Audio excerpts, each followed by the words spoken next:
My beloved child, do not let your soul rush to conclude that the quiet days are a sign that I have taken my eyes off you. There are seasons when I do not answer in the way you expect, yet not a single tear of yours falls without my seeing it. Not a single sigh of yours dissolves into the darkness of night without my hearing it.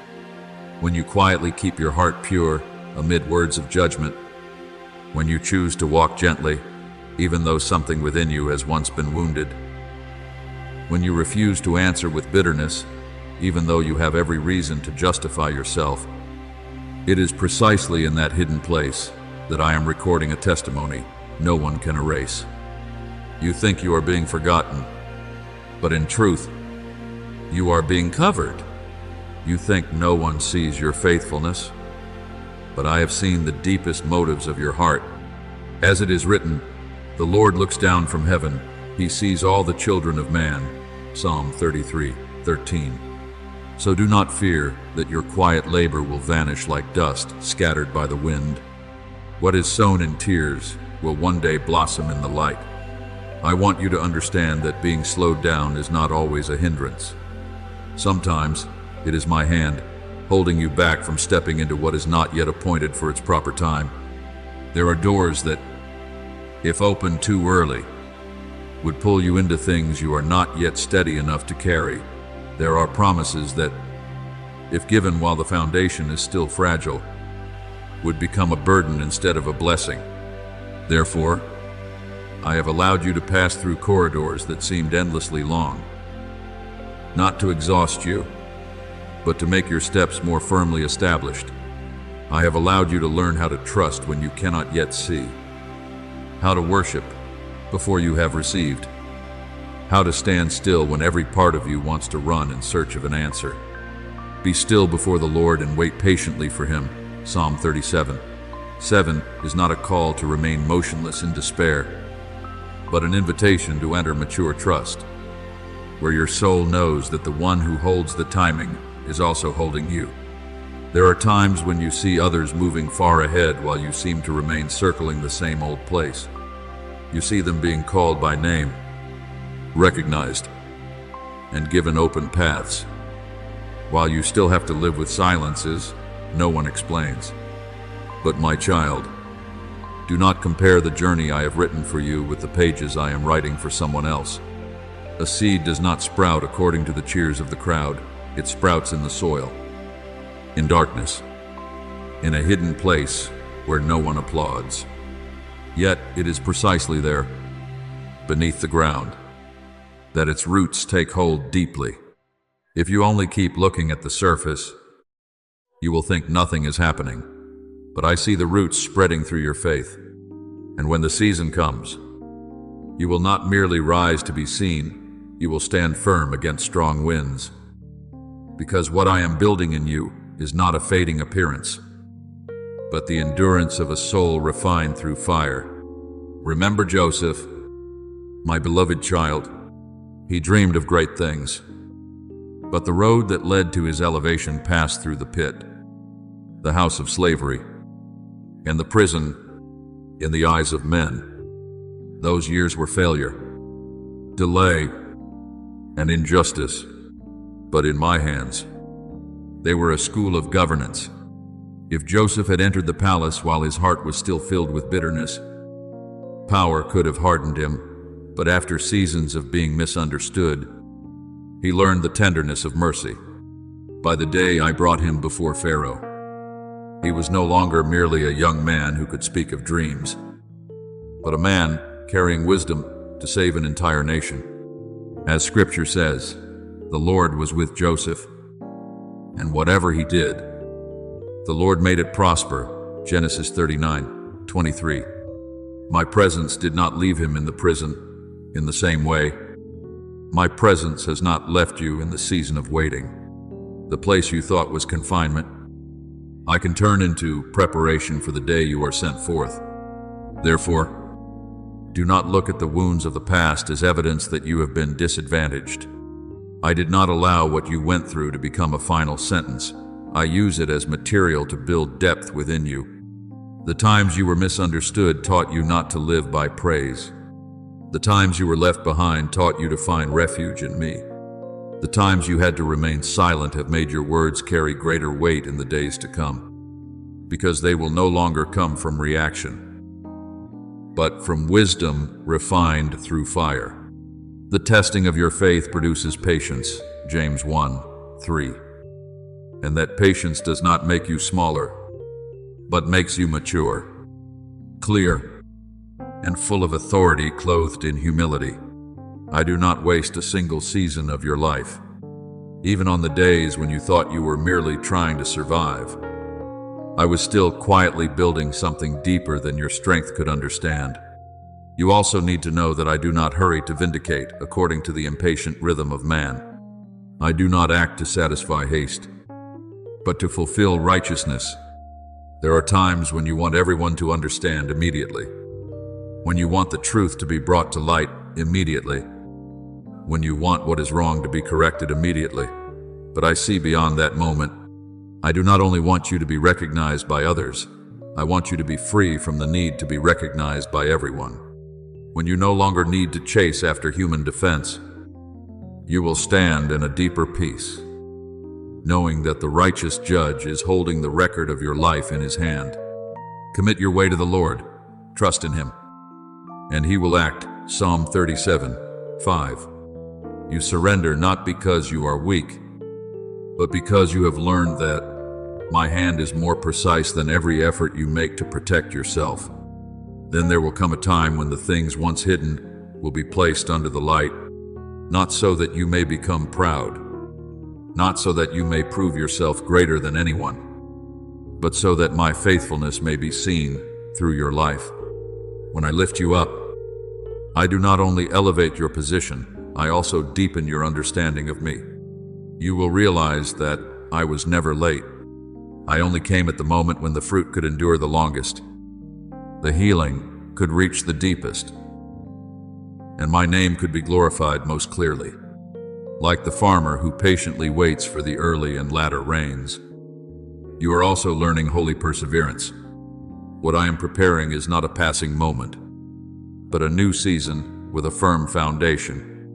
When the door opens, you will not enter like someone startled by surprise, but like one who has been trained in silence, kept from pride, and formed to know that every good thing comes from me. Therefore, my beloved child, wipe away your tears and let your heart rest in my faithfulness. Do not curse the season of waiting, for that very season has preserved you from things that were not yet yours. Do not despise the small days, for within them I place the first stones of something great. Do not fear that your cry has been lost somewhere in the heavens, for I heard you the very first time you called. Before they call, I will answer while they are still speaking. I will hear Isaiah 65:24. You are not a child left outside the door. You are my child, kept by me, taught by me, led by me, and prepared by me for a revelation at the appointed time. Continue to walk in gentleness. Keep your heart in purity, and trust that what I have begun in you, I will bring to full completion. When that day comes, you will look back and understand that no silence was meaningless, no delay was forgetfulness, and no long night passed without me being there, sitting close beside you, watching over your soul until the dawn. My beloved child, let your heart stop wrestling with the things that have not yet been revealed, for not everything I am doing must appear immediately before your eyes in order to be real. There are works of mine that are like roots, quietly sinking deep beneath the ground. You do not hear them moving. You do not see their form growing. Yet, in that hidden place, life is preparing for a season of new leaves. Therefore, do not let what is still unclear cause you to lose the peace already given to you. You do not need to know every detail in order to keep walking. You only need to know that the one who is leading you is faithful. As it is written, trust in the Lord with all your heart, and do not lean on your own understanding. Proverbs 3:5. I have not called you to live by control, but by surrender.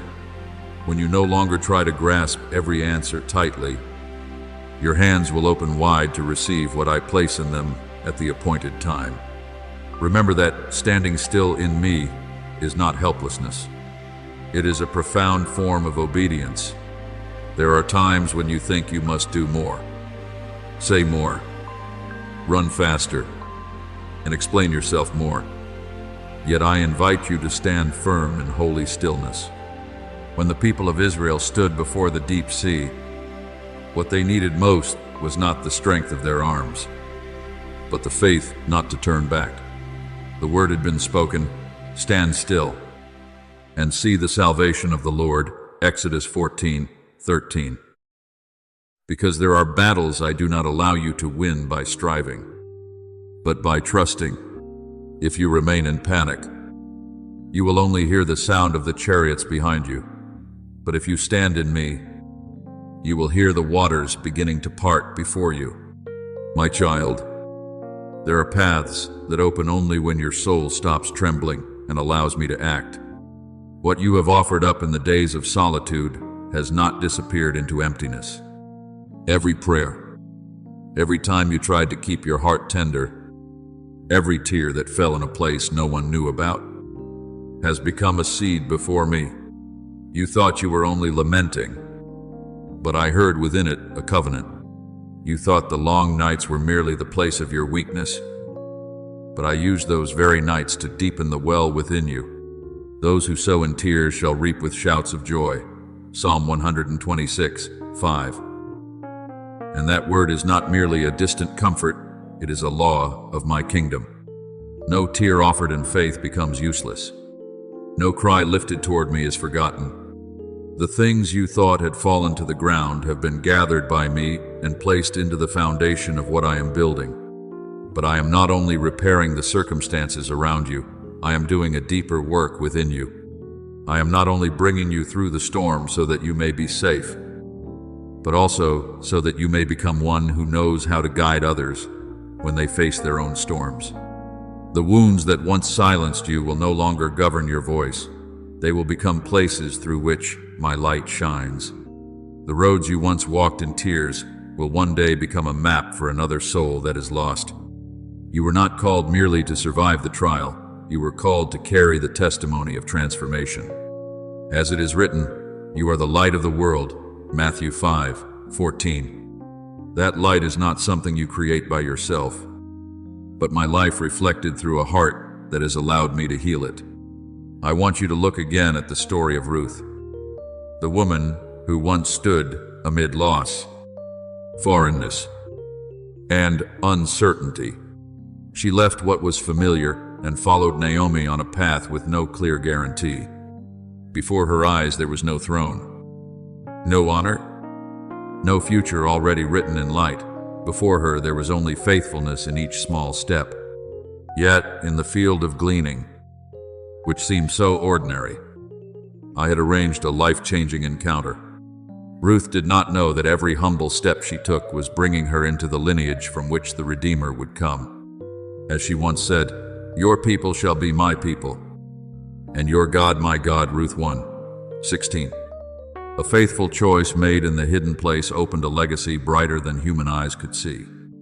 My child, in the same way, the small steps you are taking in obedience may be connecting you to a plan far greater than what you currently understand. Therefore, do not despise the present season just because it has not yet taken on a radiant form. There are fields of gleaning that are actually gateways into redemption. There are days when you are only doing small things, yet, in my eyes, they are stones being set into the path of destiny. As you continue to be faithful in what is before you, I am quietly connecting what lies behind the scenes. As you keep your heart pure, even before you see the reward, I am making your soul spacious enough to contain what is coming. One who is faithful in a very little is also faithful in much. Luke 16:10. So, do not think that your quiet decisions have no value. Heaven measures the depth of a life not only by great moments, but by steadfast obedience in places where no one applauds. There is a calling resounding over your life. Not the noise of the world, not the quickly changing opinions of people, but my voice, the voice of the one who knew your name before you knew yourself. I do not call you according to the past that wounded you, nor according to the labels others once placed upon you, nor according to the seasons when you thought you had failed. I call you according to the purpose I placed within you from the beginning. I have called you by your name. You are mine. Isaiah 43:1. And when I call your name, no darkness has the right to define you anymore. You do not walk as one begging to be accepted. You walk as one who has already been known. You do not live as one left outside the door. You live as a child in the Father's house, loved, kept, and sent forth. Then you will realize that what I do through you is often greater than what I do for you. The blessing I give does not stop at soothing your private pain. It will flow outward as strength for many others. The peace I place within you will become an atmosphere for those who are weary. The wisdom formed through trials will become a timely word for someone standing in uncertainty. The perseverance you learned in the hidden place will become evidence that I still uphold those who put their hope in me. We are comforted in all our affliction, so that we may be able to comfort those who are in any affliction, with the comfort with which God has comforted us. 2 Corinthians 1:4. Do you see, my beloved child, even pain that has been entrusted into my hands can become healing oil. So lift up your heart and no longer bow your head beneath the shadow of doubt, not because every question has received an explanation, but because you know the one who holds tomorrow, not because the road before you is entirely smooth, but because I go before you, making a way where there has been no way. When you feel weak, remember that my strength is made perfect in weakness. When you feel small, remember that I often choose humble things to glorify my name. When you fear that you are not ready, remember that I do not call you and then leave you to manage everything alone. I call you and walk with you. He who began a good work in you will bring it to completion until the day of Jesus Christ. Philippians 1:6. So what I have begun in you will not be abandoned halfway. My beloved child, now keep walking, not with the haste of anxiety, but with the steadiness of one who is being led. Let each day of your life become a quiet response that says, I trust you, even though I do not yet see everything. Let every small choice become a brick in the house of faith I am building within you. Let your heart rest in me, because everything that belongs to you has been placed in the hands of the one who never falls asleep. You are not forgotten. You are being prepared. You are not delayed. You are being set into the right rhythm. You are not outside the flow. You are right in the midst of my work. And when the time I have appointed opens before you, you will understand that every prayer, every season of waiting, and every quiet step of faithfulness has helped bring you to the place I promised. Stand firm, my child, for I am acting, and what I do will be more beautiful than what you once prayed for, deeper than what you once imagined, and more enduring than every fear that ever tried to hold you back. My beloved child, listen with the deepest part of your soul, for there are things I am doing that do not appear immediately before your eyes, yet their power is moving more strongly than anything you can measure. You often look at your circumstances and think that everything is standing still, but in the unseen realm, I am arranging, protecting, removing, and restoring. Hands that do not belong to the earth are being sent to open the way for the word I have spoken over your life. Obstacles that seemed immovable are being shaken from their roots. Words of opposition that once quietly placed pressure upon your mind are losing their weight, because my authority has entered that place. As it is written, the angel of the Lord encamps around those who fear him and delivers them. Psalm 34:7. Therefore, Do not think you must withstand everything by your own strength. You are more covered than you realize, guarded more deeply than you feel, and guided more precisely than you can see. There are battles I do not allow you to witness with your eyes, because if you saw them in full, your heart might tremble before their magnitude. But my beloved child, what you do not see does not mean there is no intervention. In the hours when you think you are merely sleeping through a heavy night, I am still watching. In the days when you think your prayer is only a faint whisper, I have received it as a fragrance rising before the throne. In the moments when you no longer know how to resist, I have raised a holy hedge around you, for he will command his angels concerning you to guard you in all your ways. Psalm 91:11.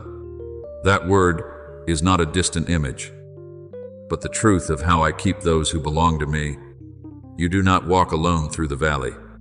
You do not pass alone through the darkness. The protection of heaven goes with you. Even if your ears have not heard the sound of wings, even if your eyes have not seen the gleam of the sword. Remember the prophet Elisha when he was in Dothan. The city was surrounded by the enemy, and his servant was terrified because he saw only spears, chariots, and opposing forces before him. But Elisha prayed, "O Lord, please open his eyes that he may see." 2 Kings 6:17. And when his spiritual eyes were opened, the servant saw the mountain full of horses and chariots of fire surrounding Elisha. Do you see? My beloved child, reality is not only what the natural eye records. There are armies of mine that have already taken their positions before you even knew you were surrounded. There are protections already established before you had time to name the danger. There are victories that began in the holy realm before you saw the first sign upon the earth. Therefore, do not let what you are seeing cause you to forget what I am doing. When my justice moves, it does not resemble the anger of man. I do not come merely to tear down, I come to set all things back into truth. I do not only drive away darkness, I restore order where light must reign. The things that were once distorted about you will not forever hold the authority to define you. The false words that once settled over you like a layer of dust will be blown away by the holy wind. The memories that once made you bow your head will no longer sit upon the throne of your heart. As it is written, the Lord works righteousness and justice for all who are oppressed. Psalm 103:6. My justice is not only punishment for what is wrong, but also restoration for what has been wounded. I do not merely rescue you from the narrow place. I bring you back into your true identity, where you stand before me not as one defeated, but as a redeemed, beloved, and named child. Therefore, do not continue speaking about yourself in the language that pain taught you. Do not call yourself abandoned just because you were once left by others. Do not call yourself unworthy just because there was a season when you were despised. Do not call yourself weak just because you once wept in the night. I do not use old wounds to name you. I call you by a name born from love and covenant. I have called you by your name, you are mine. Isaiah 43:1. And when I have declared that you belong to me, no accusation has the authority to rewrite your identity. The past may explain a few roads you have walked, but it has no right to prophesy where you will go. What defines you is not the place where you fell, but the hand that lifted you up. In this restoration, I do not only wipe away your tears, I also change the posture of your soul. I do not want you to keep moving forward while still bowing your head like someone who must ask darkness for permission to live freely. I do not want you to wear a new garment while still thinking like someone bound in chains. When I deliver, I also teach you how to stand upright. When I heal, I also teach you how to speak differently. When I open the door, I also make your feet accustomed to the spacious path. As it is written, you have set my feet in a broad place. Psalm 31:8. That broad place is not only an outward circumstance, but an inward space where you are no longer suffocated by fear, regret, or shame. You are allowed to breathe deeply. You are allowed to live in peace.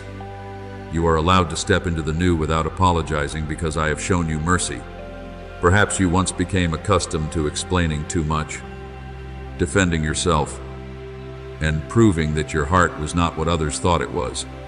But my child, there is a season when I allow you to remain silent, not because you are wrong, but because I am preparing a kind of testimony that needs no argument. When true light comes, it does not need to shout to prove that it is light. It only needs to shine, and darkness withdraws by itself. The light shines in the darkness, and the darkness has not overcome it. John 1:5. In the same way, when you abide in me, your life will carry evidence deeper than self-defense. Your peace will speak. Your patience will speak. The change in your eyes, in your voice, and in the way you face pressure will speak. Not so that you may seek applause, but so that people may recognize that I have touched you. I am marking you for a new season. But that mark is not outward display. It is a seal in the spirit, a quiet confirmation that hell recognizes and heaven bears witness to. When you understand who you are in me, you will no longer be dragged into every small argument. You do not need to lower yourself to the level of accusations in order to answer every arrow. There are things you overcome simply by continuing to walk in the light. There are noises that only grow weaker when you stop feeding them with your attention. Put on the new self, created after the likeness of God in true righteousness and holiness. Ephesians 4:24. That new self does not live by old reactions, does not breathe with old bitterness, and does not define itself by an old history of wounds. That new self walks in truth, and truth makes it free. Therefore, my beloved child, rise with a restored posture. Do not stand like someone who has just escaped the storm but still believes they belong to the ruins. You do not belong to ruin. You belong to life.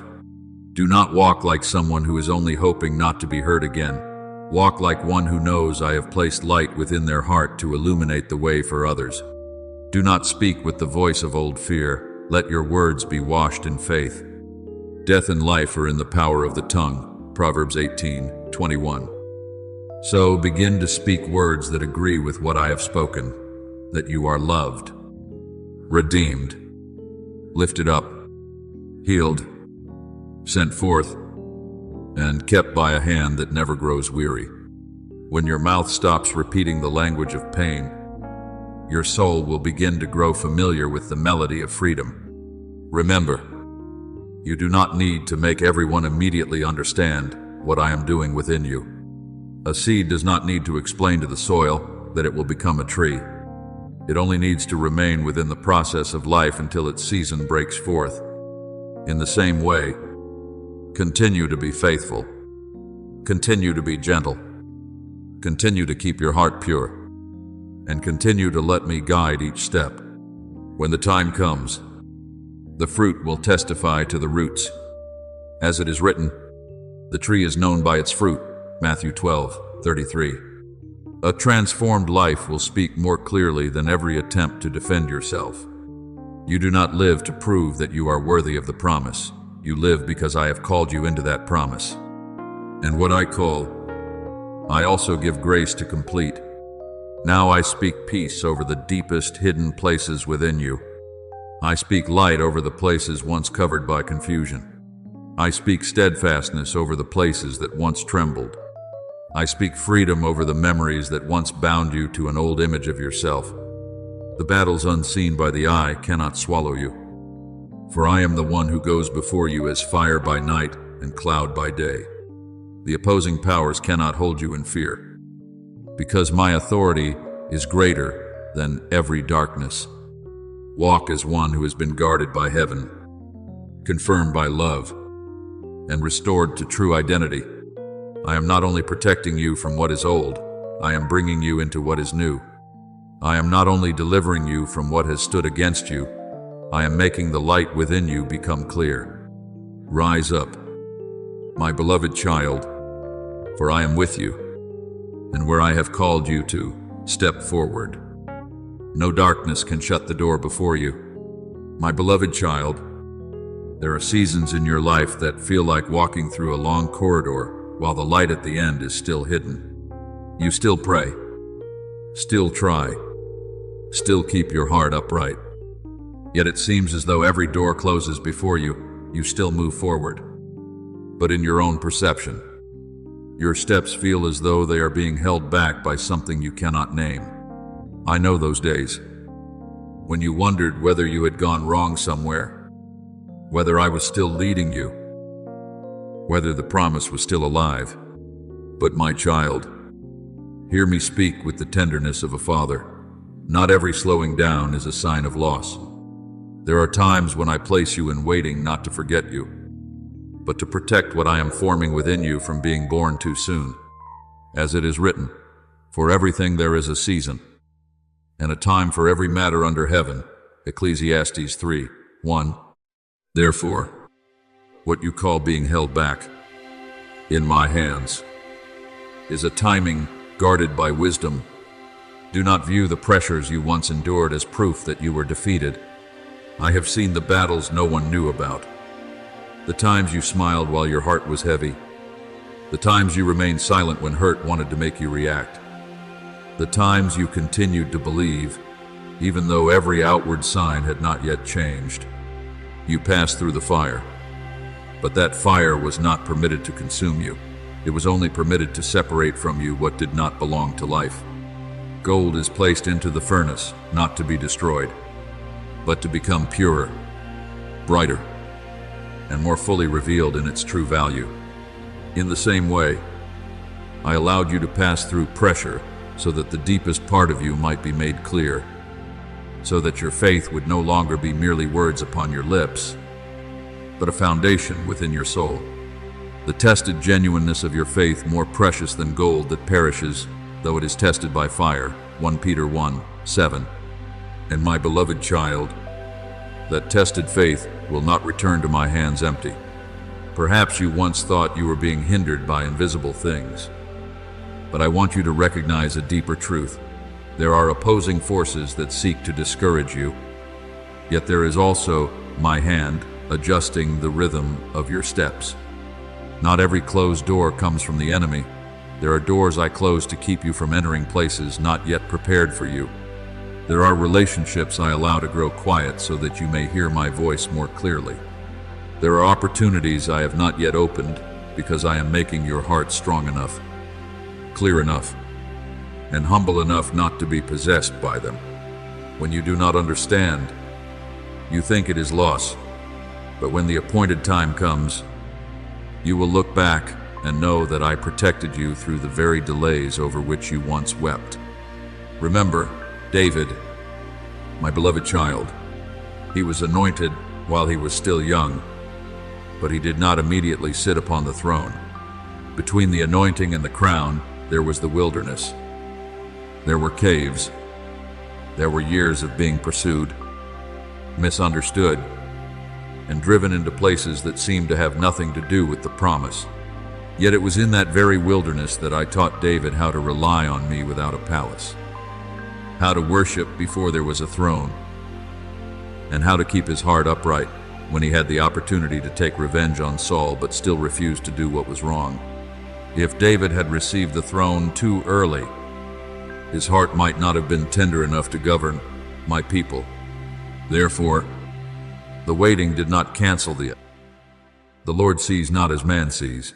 Man looks on the outward appearance, but the Lord looks on the heart. 1 Samuel 16:7. I have also looked upon your heart in the hidden seasons, and I know that what I am building is not small. But now, my child, let your soul recognize the new movement. There are seasons of testing that have an end. There are corridors that have an exit. There are veils that once covered things which, at the appointed time, will be torn apart by a command from heaven. What once made everything seem unclear is losing its power to conceal. What once stood tightly shut before you is beginning to shake under my authority. You will not have to use your own strength to break down the doors I have appointed to open. When I command a door to open, the bolt no longer has the final word. When I establish the timing, obstruction cannot remain in its place. As it is written, I will go before you and level the exalted places. I will break in pieces the doors of bronze and cut through the bars of iron. Isaiah 45:2. I do not merely lead you to the door. I have authority over the very things that once locked it. Therefore, do not enter the new season with the posture of someone still imprisoned in the old one. Do not let the memory of past delays cause you to doubt when I begin to make a way. There are souls that have grown so accustomed to waiting for so long that when the door truly opens, they still stand still because they fear disappointment. But I say to you, stay awake in faith, and do not let old pain slow your steps before a new invitation. When I open the way, you do not need to rush in with anxiety, but neither should you shrink back in fear. Walk with the peace of one who knows that you did not open this door yourself, did not create this opportunity yourself, did not lift yourself up by your own hand. I am the one who arranged it, not by might, nor by power, but by my Spirit. Zechariah 4:6. What is born by my Spirit will be kept by my Spirit. I am removing from you the garment of stagnation, not only outwardly, but also in the way you see yourself. You are no longer one trapped in old cycles. You are no longer one who stands before the door but is not allowed to enter. You are no longer one who must keep wondering why everything has not yet moved. I am resetting the rhythm of your steps, renewing courage within you, and awakening the part of your faith that had grown weary from waiting too long. The prayers you once sowed in tears did not die beneath the ground. They are breaking open in the season I have appointed. The quiet choices you once made have not been overlooked. They are becoming evidence that you are ready to step into what I have prepared. Let us not grow weary of doing good, for in due season we will reap, if we do not give up. Galatians 6:9. My beloved child, the harvest does not come according to human impatience, but when it comes from me, no one can prevent that season from bearing fruit. Then you will see paths you did not recognize before. Help will come from directions you did not expect. Confirmations will appear at the right time to strengthen your heart. Opportunities that once seemed distant will draw near, not because you forced them to come, but because I have brought the timing to maturity. Yet in all these things, keep your heart tender. Do not let the open door cause you to forget the one who opened it. Do not let the new blessing make you lose the humility that was refined in the former season. I open the way, not only so you may step into a better place, but so you may carry with you a heart that is deeper, brighter, and freer. The one I lift up does not need pride. That one only needs gratitude. The one I lead into a new season does not need to display themselves. That one only needs to remain faithful. Therefore, my beloved child, rise in peace. Shake from your shoulders the feeling that you have been held back for nothing. Let me replace weariness with hope, doubt with recognition, and old fear with the posture of one who has been prepared.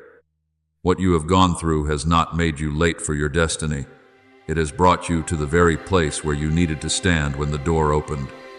I did not abandon you in the fire, forget you in the waiting, or leave you in the days that seemed to have no progress. I was there refining, covering, teaching, deepening your roots, and now I am opening what you were not able to enter before. Trust me one more time, not with the trembling of one afraid to lose, but with the steadiness of one who knows their Father is faithful. The door I open before you is not sustained by your strength, but by my authority and what I have decided to establish. No darkness can shut before you. My beloved child, do not let your heart keep looking back to what is old, as though blessing can only return in the shape that once felt familiar. There are things I have allowed to close, not because I wanted to take away your joy, but because the old vessel is no longer wide enough to contain the new wine. If you keep longing for what is past to return exactly as it was, you may miss what I am placing before you in a beauty that is deeper, more mature, and more holy. I did not lead you through the fire only to hand back to you the fragments of a former season. I did not allow you to endure refining only for you to return to the exact place you left. When I restore, I do not merely patch what was damaged, I renew the structure, renew the vision, and renew the capacity within you. As it is written, "Behold, I am doing a new thing. Now it springs forth. Do you not perceive it?" Isaiah 43:19. What I am preparing is not a copy of yesterday, but the opening of a season that carries the breath of heaven. You once asked me to return what was lost, but I want you to understand that my hand does not operate according to lack. I do not only return, I transform. I do not only bring back what was lost, I cause what comes afterward to carry another quality, another depth, another power. What you once thought was an ending may have only been the place where I removed the old shell to prepare you for a greater transfer. When a seed falls into the ground, it does not come back as a seed. It rises as a tree, bearing fruit far beyond its original form.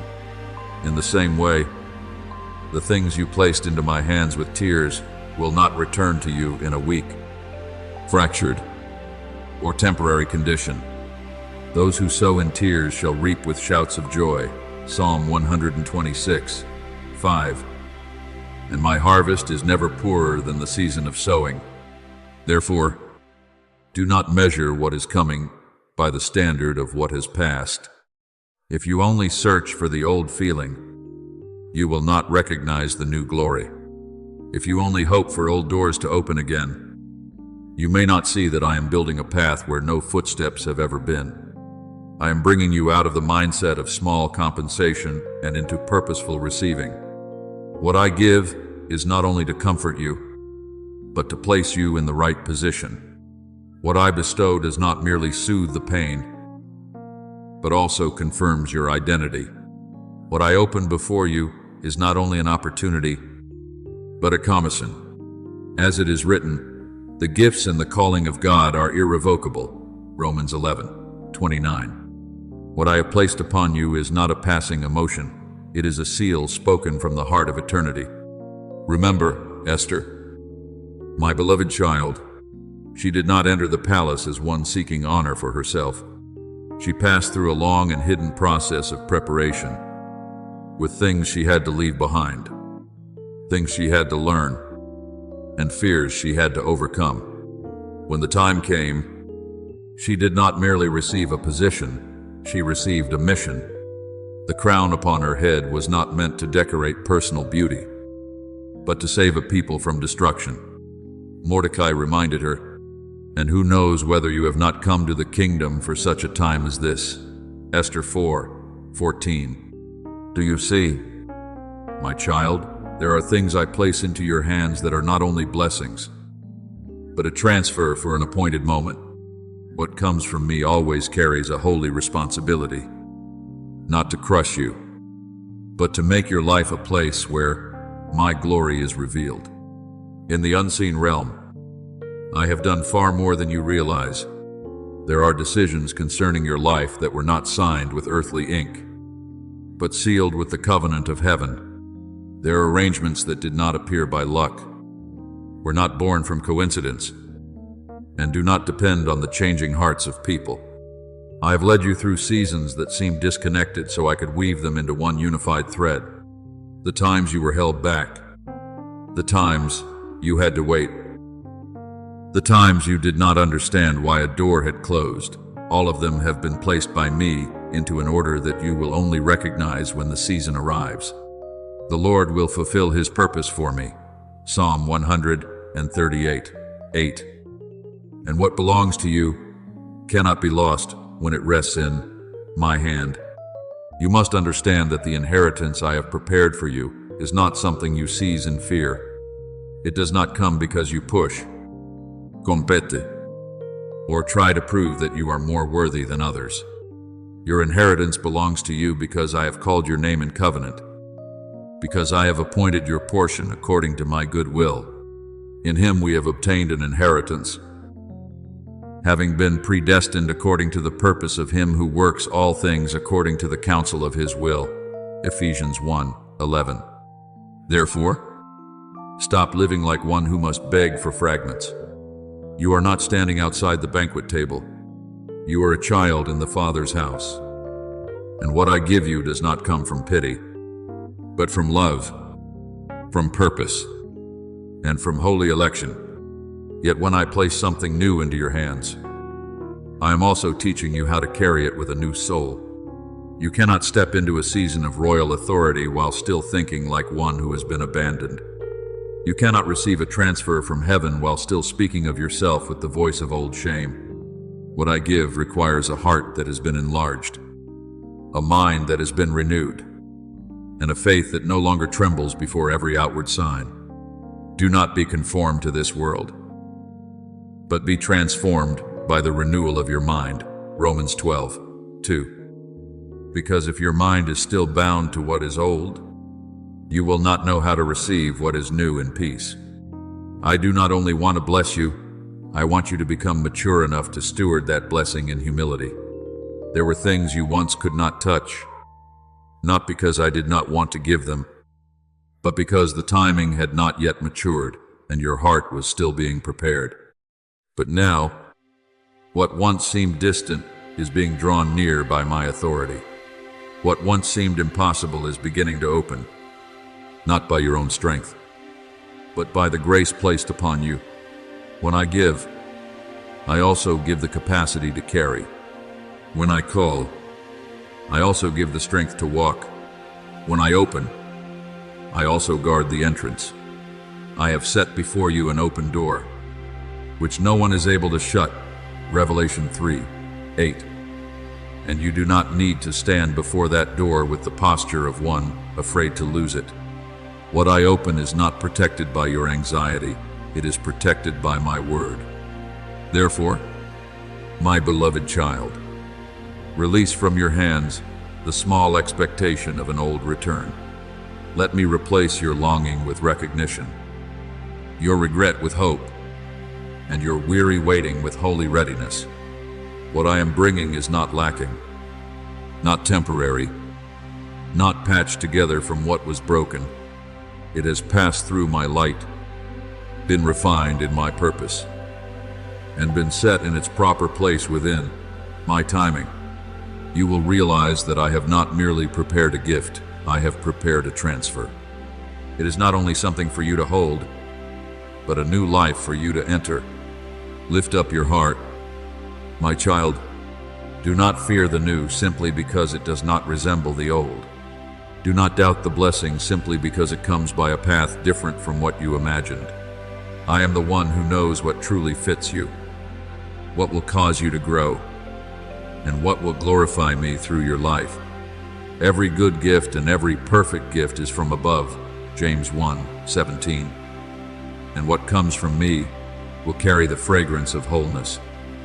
Even if at first you do not fully understand its form, open your heart, not to cling to the past, but to receive what is born from heaven. For I am not bringing you back to the place where you once stood. I am leading you into the inheritance appointed for you from before, where everything that has passed becomes only the foundation, and what is coming will become a testimony that I am faithful, generous, and never give you anything less than my good intention. My beloved child, now let your heart receive a truth deeper than what you once dared to believe. You were not only pulled out of darkness to survive, you were brought into the light to be sent forth. I do not only remember you as a soul rescued from brokenness, I also affirm you as one who carries a calling from heaven. Your name does not lie still on some distant page of heaven's memory. Your name is being placed into the flow of mission, where each step you take can become an answer to what I spoke before you even knew how to call yourself by name. Before I formed you in the womb, I knew you. And before you were born, I consecrated you. Jeremiah 1:5. Do you see? My beloved child, your calling was not born only today. Today is simply the moment when the veil is lifted, so you may begin to recognize more clearly what has been placed within you from the beginning. Do not think that the seasons when you thought you were lost have slowed that calling. I am not unsettled by the turns in your journey.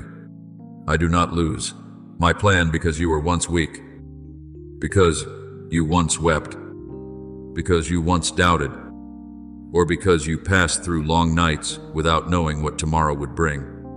In my hands, even the roads you did not understand are gathered into preparation. There are lessons that are born only in places where no one applauds. There are depths formed only when the soul passes through trial and still chooses not to become hardened. You have been shaped in hidden places. Not so, I would hide you forever, but so that, at the appointed time, what I placed within you could emerge with purity, humility, and steadfastness. He who began a good work in you will bring it to completion. Philippians 1:6. For I do not begin a holy work and then abandon it halfway. I am placing a new sign upon you. But this sign is not like the crowns the world pursues. It is not made of praise, status, admiring eyes, or fleeting recognition. The crown I give is woven from obedience, mercy, righteousness, and tears that have been sanctified. It does not make you stand higher than others so you may rule through force. It causes you to bow lower so you may lift others up through love. True power does not need to shout in order to prove its strength. True authority does not wound others so they must submit. The one entrusted by me with what is holy will know how to speak truth without losing kindness, how to remain gentle without forsaking righteousness, and how to stand firm without becoming harsh. As it is written, do justice, love kindness, and walk humbly with your God. Micah 6:8. This is the mark of one sent by me. Remember Nehemiah, my beloved child. He was not called amid the trumpet sound of victory, but began with tears when he heard that the walls of Jerusalem were broken down. He did not treat that pain as something distant, nor did he turn his face away from the ruin of his people. Instead, he allowed that holy burden to lead him into prayer, fasting, and action. When the time came, I opened the way before the king and gave him favor, resources, and authority to return and rebuild the wall. But Nehemiah did not build only with stones. He built with faithfulness, courage, and love for what belonged to me. When he was mocked, he did not stop. When he was threatened, he did not abandon the work. He said, "The God of heaven will make us prosper." Nehemiah 2:20. Do you see? My beloved child, some people are sent not because they have never suffered, but because their pain has been transformed into a holy burden to rebuild what was broken. In the same way, what you have gone through is not something to be ashamed of or hidden as evidence of weakness. I do not see your tears as failure. I have kept them in my bottle. As it is written, you have kept count of my tossings, put my tears in your bottle. Psalm 56:8. Not one tear has fallen and been forgotten. Not one sob in the night has been counted meaningless. Those tears, when entrusted into my hands, become anointing oil for compassion. They teach you how to speak tenderly to those who are hurting, how to be patient with those who are slow to heal, and how to see beyond a hardened exterior to recognize a heart crying out for help. One who has never allowed me to heal their pain can easily wound others through judgment, but one who has been comforted by me in the hidden place will know how to become a gentle refuge for weary souls. Therefore, do not despise the years when you were misunderstood. They taught you what ease could never teach. When you were misjudged and still chose to keep your heart pure, I was sowing maturity within you. When you wanted to defend yourself, but allowed me to vindicate you, I was teaching you to trust a justice higher than human explanation. When you were placed in a position where you had to listen to your own pain, I was opening within you the capacity to listen to the pain of others. The God of all comfort comforts us in all our affliction, so that we may be able to comfort those who are in any affliction. 2 Corinthians 1, 3, 4. You are not healed only so your own heart may become lighter. You are healed so you may become a flowing channel of the comfort I give. From now on, be careful how you see yourself. Do not call yourself by the names that trials once tried to place upon you. Do not say, I am only someone who was wounded. When I call you one anointed to bring healing, do not say, I am only someone who was misunderstood. When I call you one refined to speak words of wisdom and kindness, do not say, I have lost too much, when I am transforming those very losses into depth, sensitivity, and holy authority.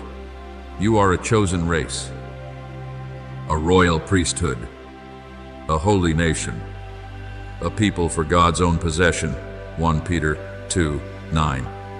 You belong to me, and because you belong to me, the history of pain is no longer the final author of your life. My word is what writes your true identity. But my beloved child, remember that being sent does not mean you must hurriedly run after every outward call. The one I send must first know how to remain with me. Mission does not begin with noisy activity, but with deep communion in the hidden place. If you step out without abiding in me, you will easily carry burdens by your own strength and grow weary, trying to save what only I can save.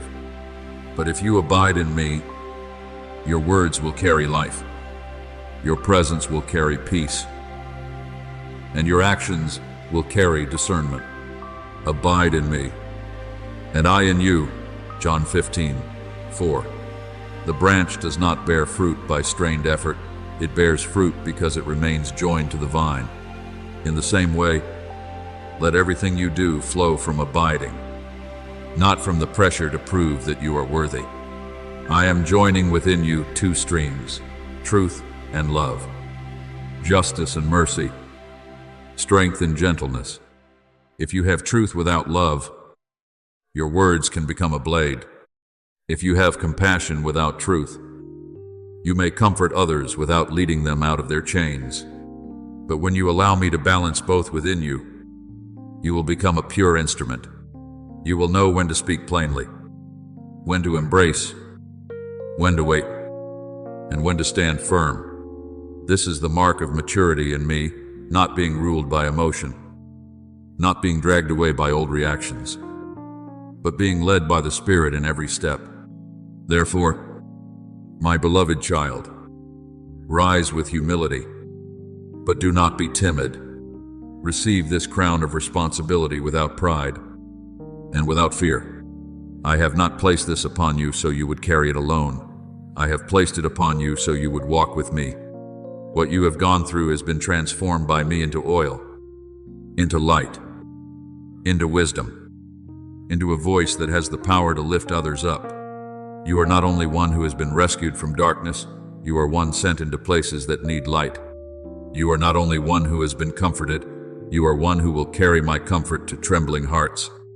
You are not only one who has been restored, you are a living sign that I still rebuild broken walls, still raise weary souls, and still call by name those who once thought they had been forgotten. Walk, my child, not with arrogance, but with holy conviction. Speak your words as one who knows they have been touched by grace. Look upon others with eyes softened by tears. Take hold of the mission, not as a crushing burden, but as an invitation to labor together with me in love. This season is not only a season in which you are recognized, it is a season in which you are activated.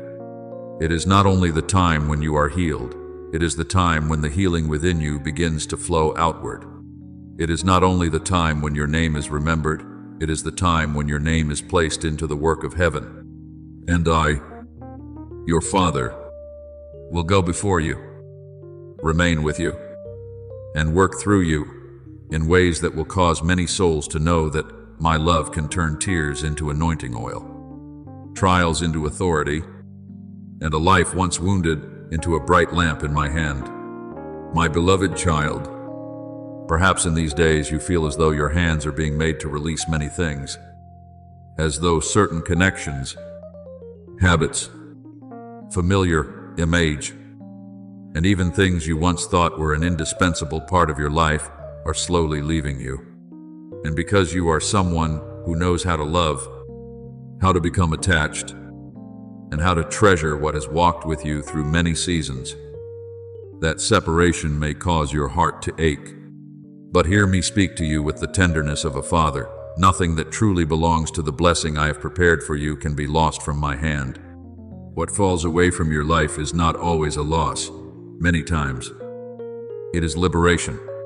What is no longer permitted to continue with you is not being removed because I am cruel, but because I am protecting the new life I have placed within you. There are things that were fitting in the former season, but if you carry them into the new one, they will become a burden. There are garments that once covered you in the cold night, but when dawn comes, you cannot keep wrapping yourself in them and still step into the light. Therefore, do not be quick to weep as though I am taking away the best thing.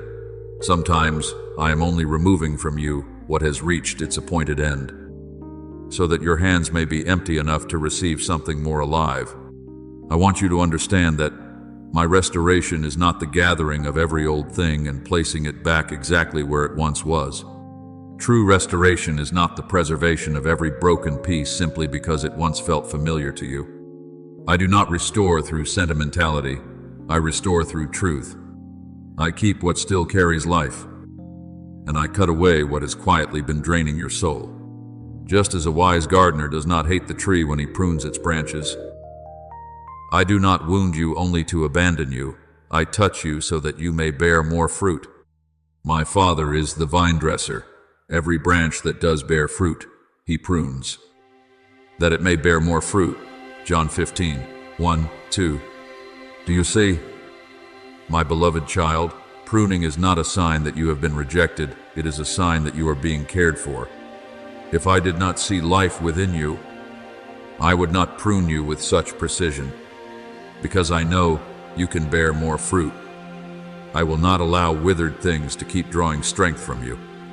Remember Gideon, my beloved child. When I called him, he did not see himself as strong. He was hiding, afraid, and convinced that his family was the least of all. But I did not call him according to the way he saw himself. I called him a mighty man of valor. Judges 6:12.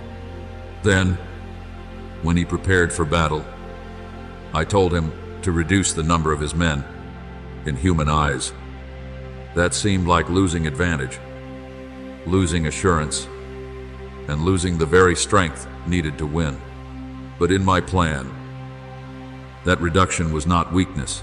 It was the way I separated him from false dependence, so that when victory came, the glory would belong to me and not to the crowd. In the same way, there are things I remove from your life not to make you smaller, but so you will no longer confuse your true source of strength with temporary support. When I make you lighter, it is so you can walk faster. When I strip away what entangles you, it is so you can take hold of what I have entrusted to you with cleaner hands. Therefore, in these days when everything is being reordered, keep your heart in holy stillness. Do not be silent like one who has been defeated. And do not be silent because you are afraid of what remains unclear. Be silent like one standing before the Almighty, knowing that within that quietness there is a voice deeper than every noise. There are revelations I do not give in haste. There are instructions you cannot hear while your heart is still full of arguments, regret, and anxiety. Be still and know that I am God. Psalm 46:10 is not an invitation to withdraw from life, but a call to return to the center of faith, where your soul stops trembling and begins to recognize that I am still reigning. In that stillness, you will discern what is my voice and what is only the echo of fear. You will know what must be kept, what must be released, what is opening, and what I no longer want you to return to. I know you once became accustomed to explaining yourself. You thought that if you did not speak enough, others would misunderstand. If you did not prove enough, you would be overlooked. If you did not brace yourself strongly enough, you would not be recognized. But my child, that season is coming to an end. I am not calling you forward through the exhaustion of self-defense. I am calling you to rise through the affirmation that comes from me. You do not need to build a courtroom in your mind every day to defend your worth. I have called your name. I have known you. I have seen the parts of you that no one else was patient enough to see. I have called you by your name. You are mine. Isaiah 43:1. When I have declared that you belong to me, you do not need to let the judgment of people become the scale by which your identity is measured. They may see a moment. I see the whole journey. They may misunderstand one action. I know the spring from which your heart flows. Now, what I am establishing within you is not merely a small improvement of the old self. I am not patching up an identity that has been defined by fear so that it may look better in the eyes of others. I am recreating you in truth. I am renewing the way you think, the way you speak, the way you receive love, and the way you look toward the future. Put on the new self, created after the likeness of God in true righteousness and holiness.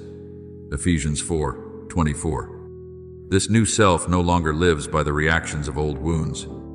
This new self does not call defensiveness wisdom, does not call shrinking back humility, and does not call fear prudence. This new self knows how to bow before me, but does not bow before lies. This new self knows how to remain tender in love, yet firm in truth. This new self does not need to shout in order to prove that it has been restored. Its peace, purity, and maturity will testify that I have touched you. Do not be afraid when you see the things that no longer produce life leaving you. There were concerns that once took the place of prayer in your heart. I am clearing them away. There were fears that once disguised themselves as preparation. I am removing their masks. There were memories that once returned like chains whenever you wanted to move forward. I am breaking their power. There were voices that once made you see yourself as small. I am causing them to lose their echo. Sanctification may feel like loss in the beginning, but later you will see that it was relief. When a dry branch is cut away, the tree does not become poorer. The tree becomes free for the sap of life to flow where it needs to flow. When the things that do not belong to your destiny leave, your life is not made empty. Your life is being cleansed to carry glory. And in that process, stay close to me. Do not try to understand everything with your own mind before you allow yourself to have peace. There are things you will understand only after you obey. And then you will see why I led you in that way. There are doors that only after you stop trying to open them by your own strength will I show you why they needed to remain closed. There are people who, only after they have left you, will reveal how they had been keeping you in an old image that I no longer wanted you to live within. My ways are higher than your ways, and my thoughts than your thoughts. Isaiah 55:9. Therefore, allow me to be God in the areas you do not yet understand. Allow me to love you even through arrangements that feel unfamiliar. Allow me to heal you not only through what I add, but also through what I remove. My beloved child, now rise, not as one who has just been deprived, but as one who has just been set free. Walk, not with the emptiness of loss, but with the lightness of a soul released from its bonds. Keep stillness within your heart like an altar, where you lay down every noise and receive my voice. Put on the new self through each small choice. Speak words of life instead of words of fear. Choose trust instead of doubt. Choose to remain in peace instead of chasing chaos. Choose to let me define you instead of the past. I am establishing within you an identity that cannot grow old, a freedom that does not need permission from darkness, and a maturity that can no longer be pulled backward by what is past. Nothing that truly belongs to you in my will shall be lost. What leaves you is only what cannot go with you into new life. But what I place within you, what I speak over you, and what I am building through you, these things will remain, will grow, will bear fruit, and will become a testimony that my hand never prunes without preparing a greater season of fruitfulness. My beloved child, remember this: when the light within you begins to shine more clearly, darkness may react. But that reaction does not mean it still has power.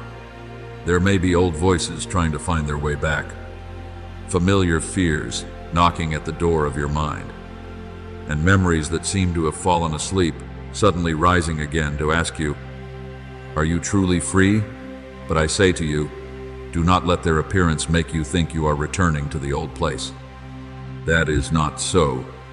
They are not returning because they still rule over you.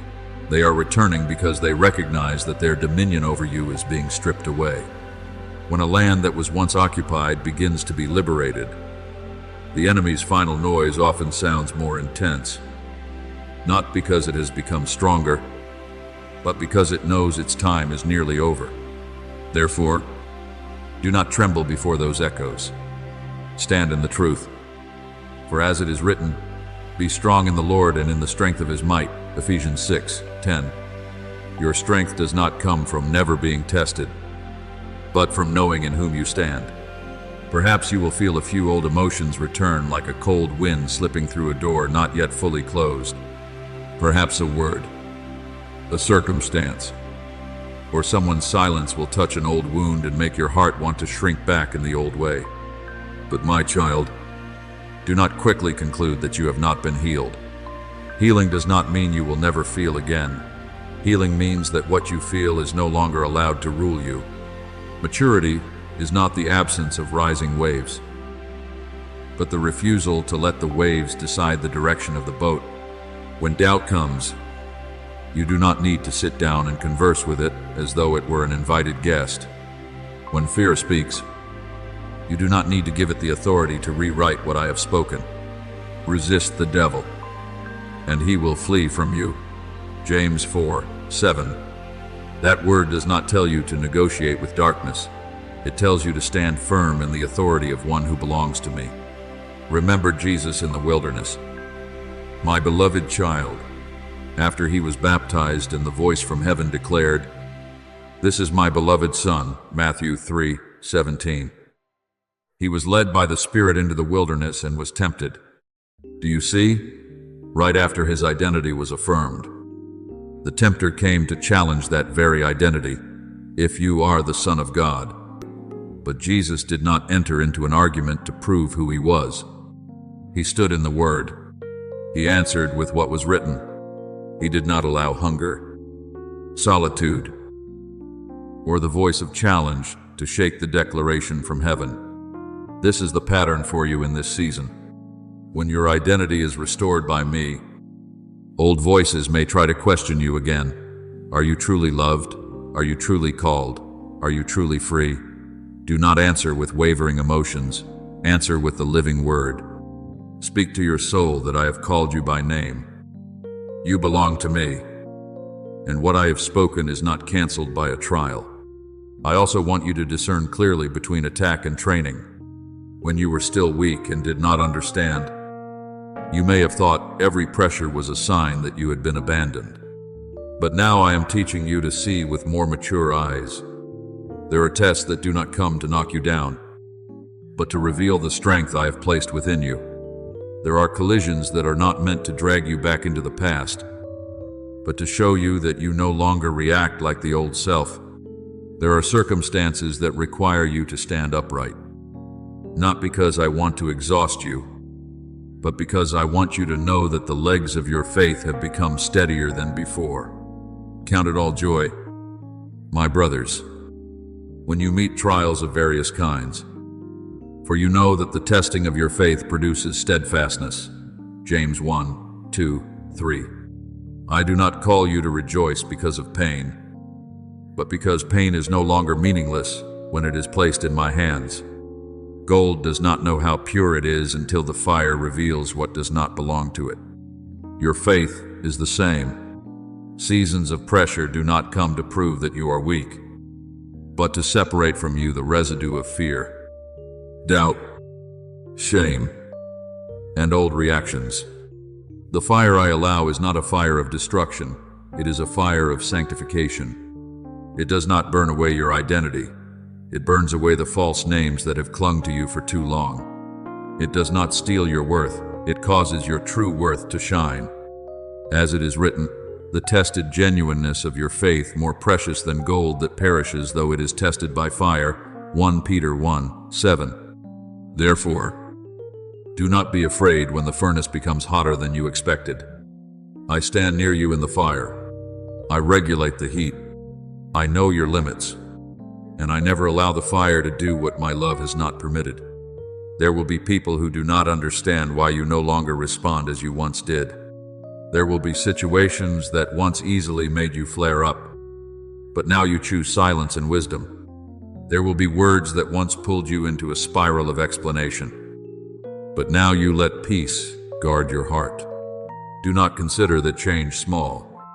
It is evidence that you are being trained in authority. The truly strong person is not the one who reacts the fastest, but the one who knows how to keep their soul under my guidance. Whoever is slow to anger is better than the mighty, and he who rules his spirit than he who takes a city. Proverbs 16:32. My child, every time you do not return to an old reaction, another chain loses more of its strength. Every time you choose words of truth instead of words of fear, the light within you stands more firmly. Every time you resist darkness through obedience, you are learning how to operate in freedom. Therefore, do not panic when a trial draws near. See it as a place where I am teaching you to use what I have placed within you. I do not give authority so that you may merely admire it as a beautiful idea. I teach you to walk in that authority through specific choices. When the old voice tells you to step back, take one more step in faith. When an old memory wants you to define yourself by your wound, put on the new self in truth. When darkness tries to stir up shame again, remember that there is therefore now no condemnation for those who are in Christ Jesus. Romans 8:1. You do not belong to the old sentence. You do not belong to the old fear. You do not belong to the narrow room where your soul was once confined. You belong to me.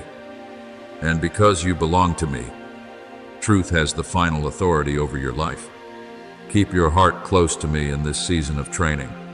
Do not try to fight with the strain of the flesh. Do not think you must brace yourself to prove that you have become strong. Your true strength is found in surrender. When you humble yourself before me, you rise before darkness. When you abide in my word, lies lose the ground on which they stood. When you worship under pressure, you disrupt the strategy of fear. The weapons of our warfare are not of the flesh, but have divine power to destroy strongholds. 2 Corinthians 10:4. You do not fight as one abandoned in the wilderness. You fight as one covered by my presence, equipped by the word, upheld by grace, and led by my spirit. Now, my beloved child, stand firm. Do not let the noise of darkness make you forget the stillness of the light.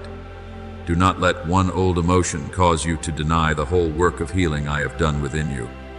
Do not mistake opposition for failure, for sometimes opposition only confirms that you are entering new territory. I have not allowed you to pass through this so you would collapse. I have allowed you to pass through it so you would see that you are no longer who you once were. You will realize that what once knocked you down can now only test your heart. What once made you run away now becomes the place where you stand firm. What once made you doubt now becomes an occasion for you to proclaim the truth. Resist with faith. Guard your heart with peace. Walk in obedience, and remember that I am perfecting you, not destroying you. The light I have placed within you will not go out because darkness reacts. On the contrary, the more it passes through fire, the purer, stronger, and clearer that light becomes, until your life becomes a living testimony that I am the one who keeps, the one who refines, the one who triumphs, and the one who causes you to stand firm in his very authority. My beloved child, do not let the movements around you throw your soul into panic, for not every change is loss, and not everything that leaves you is a disaster. There are things I am removing not because I want to leave your heart empty, but because I am making room for new life. There are doors I am closing, not to imprison you, but to keep you from returning to a place that no longer nourishes your destiny. Therefore, do not keep standing before the old threshold, knocking on it with tears, when I, myself, have set before you another path wider, brighter, and more fitting for what I am building. Walk gently, but decisively. Let go, not with bitterness, but with trust. Let your heart stop demanding to understand every detail, for you have not been called to control every road, but to trust the one who is leading you. As it is written, trust in the Lord with all your heart, and do not lean on your own understanding. In all your ways acknowledge him, and he will make straight your paths. Proverbs 3, 5, 6. I do not require you to see the entire map.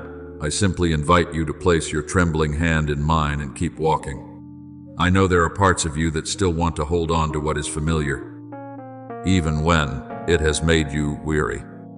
People often fear emptiness more than chains, because chains at least feel familiar to the old senses.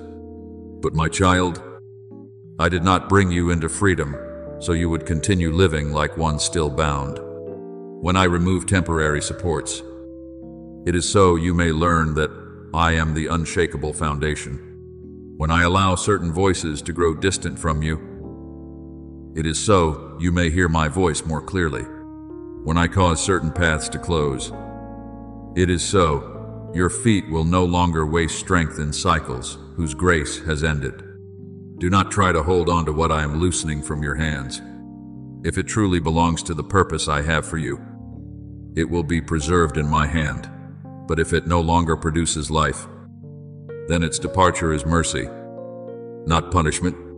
Sometimes what you call loss is the very moment I cut the cord that had quietly kept you in place for too long. Draw nearer to me in stillness, for I am not looking at you like a cold judge waiting for you to make a mistake, but like a father supporting each step of your growth. I see your reactions under pressure, not to grade you, but to show you what within you has been strengthened, what still needs healing, and what is ready to carry greater authority. When you choose to trust in the place that is still unclear, you are not merely overcoming an emotion, you are building a new depth in your faith. When you release, instead of clinging, you are not merely losing something familiar, you are proving that your heart is no longer held captive by what is old. When you stand firm, without reacting from pain, you are stepping out of an old identity and into the posture of one affirmed by me. The righteous shall live by faith, Romans 1:17. And that faith is not merely beautiful words spoken on a peaceful day, but a holy choice made in the hours when your heart is tested. You are no longer in the old place, even though old emotions may sometimes try to persuade you that you have not gone far. Do not let the noise of the world make you forget my quiet work. Do not let outward reactions cause you to doubt the inward work. Do not let the present trial rewrite the promise that has been spoken over you. I am bringing you into a process of elevation, but my elevation is not like the display of man. Before I place someone in a broader position, I deepen their roots in the hidden place. Before I entrust authority, I train them in humility. Before I open a great door, I teach them not to worship the door. Therefore, Everything I allow in this season is not meant to lead you off course, but to bring you into the right position. That position is not given by man, so man cannot steal it. That position is not born from chance, so circumstances cannot erase it. It is established by me, protected by my will, and opened at the time I have appointed. I also see the cracks in your heart. My beloved child, I see the places where you were once misunderstood, when you were only trying to do what was right. I see the days when you were forgotten, even though your heart remained quietly faithful. I see the times when you were pushed to the margins, not because you lacked value, but because others did not recognize what I was preserving within you. I do not turn my face away from those wounds. I do not tell you to deny them with false words of strength. I draw near and touch them. But when I touch them, I do not merely make them hurt less. I turn them into places where my glory can shine through. My power is made perfect in weakness. 2 Corinthians 12:9. So, the place where you once thought you were most fragile can become the very place where I reveal my strength most tenderly. A crack surrendered into my hands is no longer only a mark of injury, it becomes a passageway for light. Do not despise the scars you carry, for they are not proof that you have failed. They are evidence that you have passed through the fire and are still standing. They testify that you were tested, but not swallowed, wounded, but did not allow your heart to turn to stone that you once wept, yet continued to believe, that you were once silent, yet did not let go of my hand.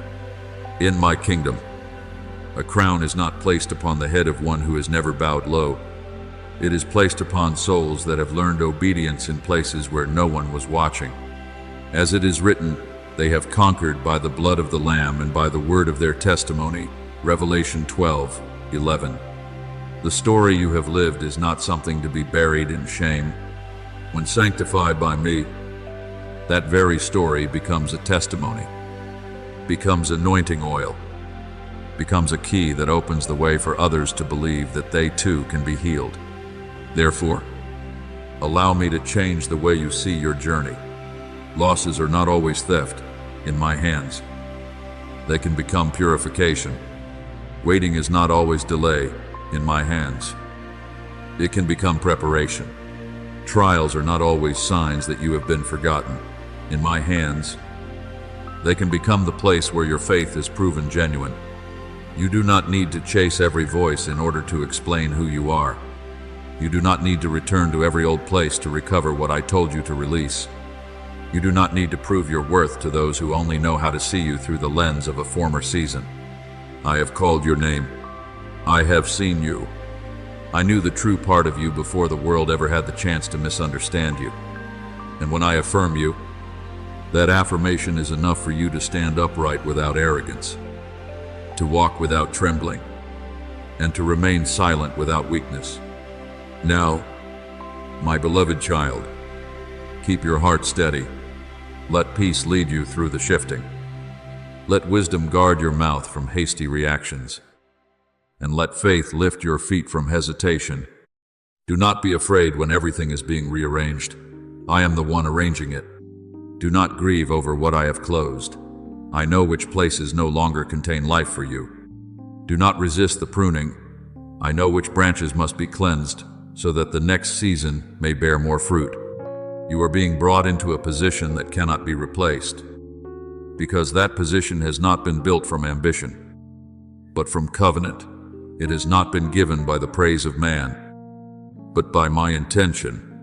Keep walking, my child, gently but decisively, humbly but with full conviction. For what once wounded you is being turned into authority. What once made you weep is being turned into testimony. And what once seemed to slow you down is leading you to the very place I prepared long ago. I am with you in every step, and I will cause everything entrusted into my hands to become glorious at the appointed time. My beloved child, listen with the full depth of your soul, for what I am laying before your eyes is not a scene for you to merely behold from afar, but an invitation to step into the inheritance I have quietly prepared for you for a long time. There were seasons when you thought you were only enduring, only getting through the days, only keeping your heart faithful in small things no one could see. But I say to you, not one drop of your faithfulness has fallen to the ground and been forgotten. The days when you still prayed, though your heart felt dry, the times when you still chose integrity though no one praised you, the steps you still took though only mist lay before you, all of it has become holy material in my hands. I have used those very things to build a vessel for your destiny, a spiritual vessel sturdy enough to carry you through deeper waters. For as it is written, we know that all things work together for good to those who love God, Romans 8:28. So even the seasons that seemed delayed were never meaningless. I have been weaving them together into strength, into character, into authority. Do not think that the ocean before you is a sign of danger simply because it is wider than the familiar ground behind you. Many times, what you call too great is precisely the place where I desire to enlarge your vision. Many times, the waves that make your heart tremble do not come to sink you, but to teach you that you were no longer created for the small shoreline of yesterday. I did not lead you to the water's edge to make you afraid. I led you there so you would recognize that my grace is wider than the limits you once placed upon yourself. Remember when Peter saw me walking upon the sea in the darkness of night? The waves were still there. The wind was still blowing. Yet with one word I spoke, "Come," Matthew 14:29. And the waters that once seemed terrifying became the place where he learned to walk by faith. So it is with you, my beloved. I do not always quiet every wave before I call you forward, because sometimes it is in the very midst of the waves that you realize my voice has more power than every noise around you. I know there are still moments when your heart trembles. I know you look at what I have set before you and wonder whether you have enough wisdom, enough strength, enough maturity to receive it. But my beloved child, I do not entrust great things to you on the basis of the fragile confidence of the flesh. I entrust them because I have placed within you a foundation that even you have not yet fully seen. You have been forged in the secret place. You have been softened through tears. You have been taught to distinguish between the voice of fear and the voice of my guidance. You have learned to stand firm when there was no one to support you, to love me when there was no clear sign, to keep your heart pure when circumstances had not yet changed. Therefore, when I call you to step onto the vessel of a new season, I am not calling an aimless child wandering in the storm. I am calling a son who has been trained through silence, anointed in hiddenness, and prepared for responsibility through the very things that once seemed smallest. And you must understand this. You are not being invited onto the vessel as one who hides in a corner, merely hoping someone else will carry you across the sea. I did not create you to remain forever a passenger in your own calling. I place your hand upon the helm, not so that you may control everything according to your own will, but so that you may learn to move in union with me. There is a kind of authority that does not come from applause, does not come from outward titles, and does not come from your attempt to prove yourself strong. That authority is born from surrender. When you learn to listen to me before you decide, to wait for my rhythm before you act, to speak what I place within your heart instead of reacting from fear, then you are holding the helm with hands guided by heaven. As it is written, trust in the Lord with all your heart, and lean not on your own understanding. In all your ways, acknowledge him, and he shall direct your paths. Proverbs 3:5-6. This is the secret of the one who has been entrusted, not becoming proud because he has been chosen, nor shrinking back because he feels small, but walking forward in wise dependence. My beloved child, remember Noah. a man who built the ark before the rain began to fall. In the eyes of the world, what he was doing may have seemed strange, slow, even unreasonable. Day after day, he obeyed amid a generation that did not understand what he was preparing. He built each part of the ark not because the sky had already proven it right, but because I had spoken. And at the appointed time, what had once seemed quiet became the means of salvation. Do you see? My beloved, there are things I told you to build in secret yesterday that will become the place of protection and the vessel that carries you through tomorrow. There are hidden disciplines, faithful choices, and moments when you refuse to give up, all being joined together into a sacred structure, strong enough to carry you through waters others cannot cross by their own strength. Do not despise the days when you obeyed in silence, for those very days have built the ark of your inheritance. Now, as you stand before the wide waters, I do not want you to carry the mindset of one who asks fear for permission to move forward. Fear has no authority to decide your future. The past has no authority to keep you anchored to the shore. The words that once made you doubt yourself have no authority to silence the calling I placed within your soul. I have not given you a spirit of timidity, but a spirit of power, of love, and of self-discipline. 2 Timothy 1:7. The strength I give is not noisy, arrogant, or impulsive. It is the gentle steadfastness of a soul that knows to whom it belongs. The love I have placed within you will keep you from leading with harshness, and the self-discipline I give will keep you from rushing forward in impulse. Therefore, you can step up without needing to display yourself. You can take the helm without needing to dominate, and you can receive responsibility while still keeping a humble heart. I also want you to know that the reward of faithfulness is not only what you receive, but the person you become in order to carry it.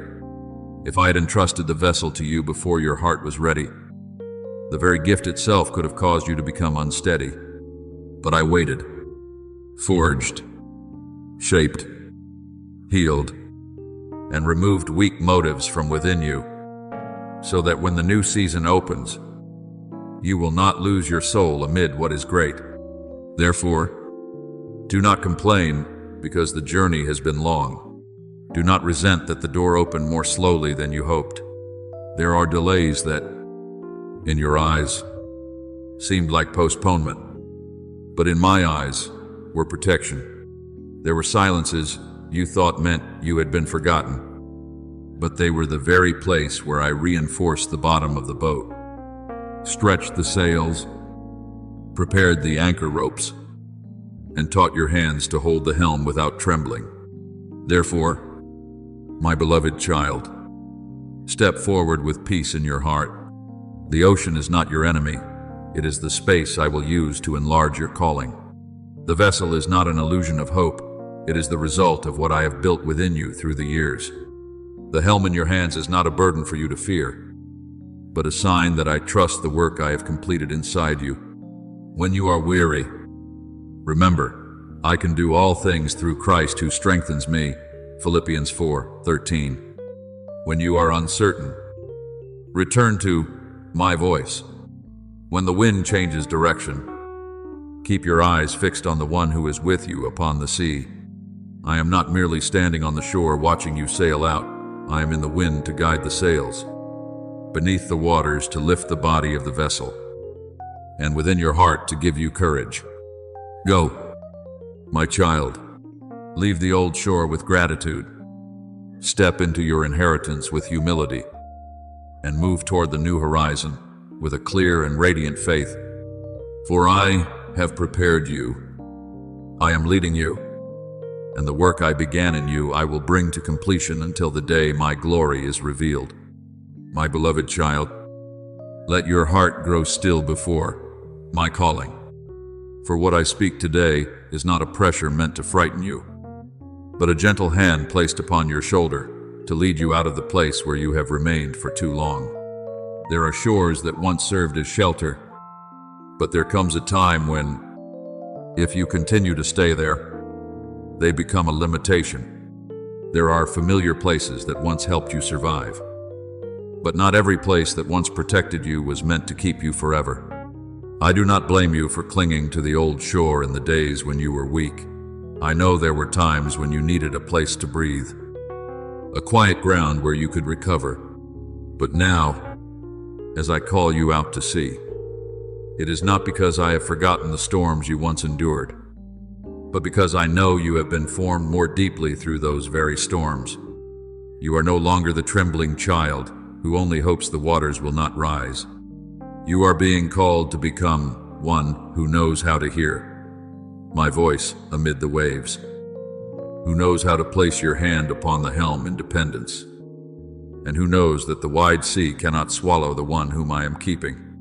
Do not wait until everything around you becomes easy before you obey. My beloved, if you wait for the wind to become completely still, for the water to become perfectly smooth, for every doubt within your heart to disappear, then you will allow hesitation to dress itself as wisdom and keep you in a harbor whose season has ended. Faith is not walking when there is nothing left to fear. Faith is recognizing that my voice is stronger than what is fearful. As it is written, the righteous shall live by faith. Romans 1:17. Not by the certainty of circumstances, not by the agreement of everyone around them, and not by seeing the entire path laid out before their eyes. When I say, go, that word already carries within it the power to sustain each step you take. When I say, stand, that very word becomes the rock beneath your feet. And when I tell you to be still, it is not because I want you powerless, but because I am teaching you that there are battles not won by your striving, but by a trust placed wholly in my hands. I know there are voices within you that still want to look back. They remind you of the familiar place, of the old ways, of the fragile safety of not having to change. They whisper that you should wait a little longer, verify a little more, arrange a little more, and only then dare to step forward. But my beloved, there are spiritual opportunities that cannot be entered with feet still bound by yesterday. I am not telling you to forget the old shore as though it never mattered. I am telling you not to worship it as though it were your destiny. Be grateful for the place that once sheltered you, but do not turn it into a prison. Honor the seasons that have passed, but do not let them rule over the season now opening before you. As Isaiah heard me speak, do not remember the former things, nor consider the things of old. Behold, I am doing a new thing. Isaiah 43:18-19. That new thing does not always come in a predictable form. Sometimes it comes as an ocean before you, as a vessel waiting, as a calling that requires you to leave the harbor your heart has grown accustomed to leaning upon. Remember Abraham, my beloved, when I called him to leave his country, his kindred, and his father's house. I did not give him a complete map of every turn along the way. I only said to go to the land I would show him. He stepped out not because he knew everything, but because he trusted the one who had called him. And from that very obedience, a covenant was opened, a stream of blessing was established, and a future greater than his own life was sown into history. Do you see, my beloved? There are doors that open only after your feet have moved. There are paths that appear only when you are willing to leave your old position. There are blessings that cannot be discovered by those who stand on the shore, demanding that the sea prove its safety before they believe. I am not asking you to know the whole horizon. I am inviting you to know the one who is leading you there. And if the waves still rise as you walk, do not misunderstand and think that I am absent. Many times, my presence is not revealed by every wind immediately ceasing to blow, but by the way you are kept steadfast in the midst of the wind. When the people of Israel stood before the Red Sea, with the sound of pursuing chariots behind them and deep waters, with no visible passage before them, They thought they had been driven to the very end. But what seemed like the end in their eyes became the stage for my power. I spoke through Moses, saying, "The Lord will fight for you, and you shall hold your peace." Exodus 14:14. And then the sea parted at my command. My beloved, I did not bring you to the water's edge to leave you in panic. I brought you there so you would learn that what is impossible for you still remains under my sovereign rule. When you obey, I do not stand outside your journey. I enter into the responsibility of the covenant I have established over your life. Therefore, do not live any longer as one who is merely trying to stay afloat. I have seen the days when you were so weary that simply not sinking already felt like a victory. I have seen you brace yourself against invisible waves, trying to keep your breath, trying to keep your faith, trying to keep yourself from being swept away by pressure, disappointment, and fear. Those days have not been taken lightly by me. Every time you still whispered, "I believe," while your heart had no answer. Heaven recorded it. Every time you did not let go of my hand, though your own hand trembled. I poured quiet strength into your soul. But now I speak. The season of merely enduring in order to survive is coming to a close. I do not only want you to escape the storm, I want you to learn how to navigate in my power. I do not only want you to survive the sea, I want you to understand that in me, you can cross the sea with peace, with clarity, and with authority born from surrender. My child, place your hand upon the helm with a spirit that has been comforted. Do not steer with panic, for panic will cause your eyes to see only the waves. Do not steer with pride, for pride will make you forget to whom the wind belongs. Steer by listening. Let every decision you make be washed in prayer. Let every step forward be placed beneath the light of my word. Whenever your heart feels confused, return to the holy stillness, where my voice does not need to shout and yet still carries enough power to separate what is true from what is false. Your word is a lamp to my feet and a light to my path. Psalm 119, 105. That lamp does not always illuminate the whole ocean at once, but it will give enough light for the next step. And that next step, when obeyed, will lead you into the next portion of grace. One day, my beloved, you will look back and no longer call the turns in your life a wandering from the way. You will see that some delays were actually protection. Some losses were actually liberation. And some closed doors were actually my hand drawing you away from the narrow road of fear. You will no longer say that you merely drifted through events, but you will recognize that I was quietly positioning you through every season. The tears will no longer be only memories of sorrow. They will become the waters that cleansed your vision. The long nights will no longer be only stretches of darkness. They will become the place where I taught you to hear my voice more clearly. And when your soul understands this, rest will come, not the kind of rest that means every journey has ended, but the deep peace of one who knows they are in the hands of the one who never leads wrongly. So, step aboard. My beloved child, do not remain forever on the dock, holding tightly to the things I have told you to release. Do not let fear cause your vessel to decay while my wind has already begun to blow. Leave the old shore with gratitude, not bitterness. Look forward with faith, not haste. Go when I call. Stand when I command. Be still when I fight for you, and move forward when I open the way. I am with you in the cabin, in the sails, in the sound of the wind, and in the stillness between two waves. I do not merely give you a journey, I give you my very presence upon that journey. And as you walk in obedience, you will discover that the wide sea is not the place where you lose yourself, but the place where you find your true position in me. My beloved child, let this word sink deeper than all your old ways of understanding.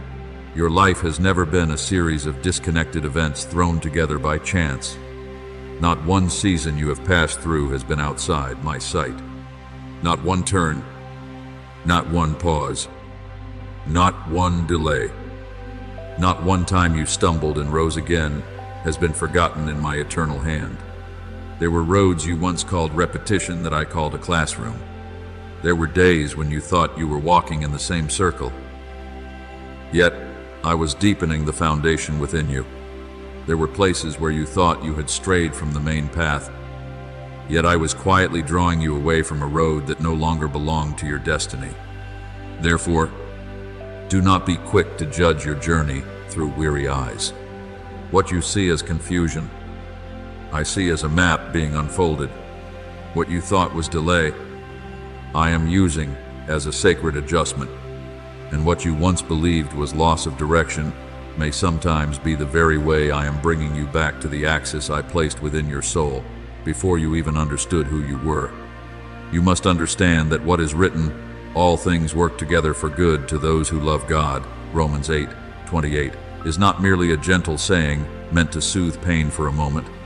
It is a spiritual law, a truth that stands firm in the unseen realm, a principle of my hand at work over every fragment of a life surrendered to me. I did not say that all things are pleasant, nor did I say that all things appear fair in your eyes the moment they happen. But I did say that when your life is in my hands, nothing has the authority to remain as final waste. I can turn tears into a river that guides the way. I can turn pain into the birthplace of compassion.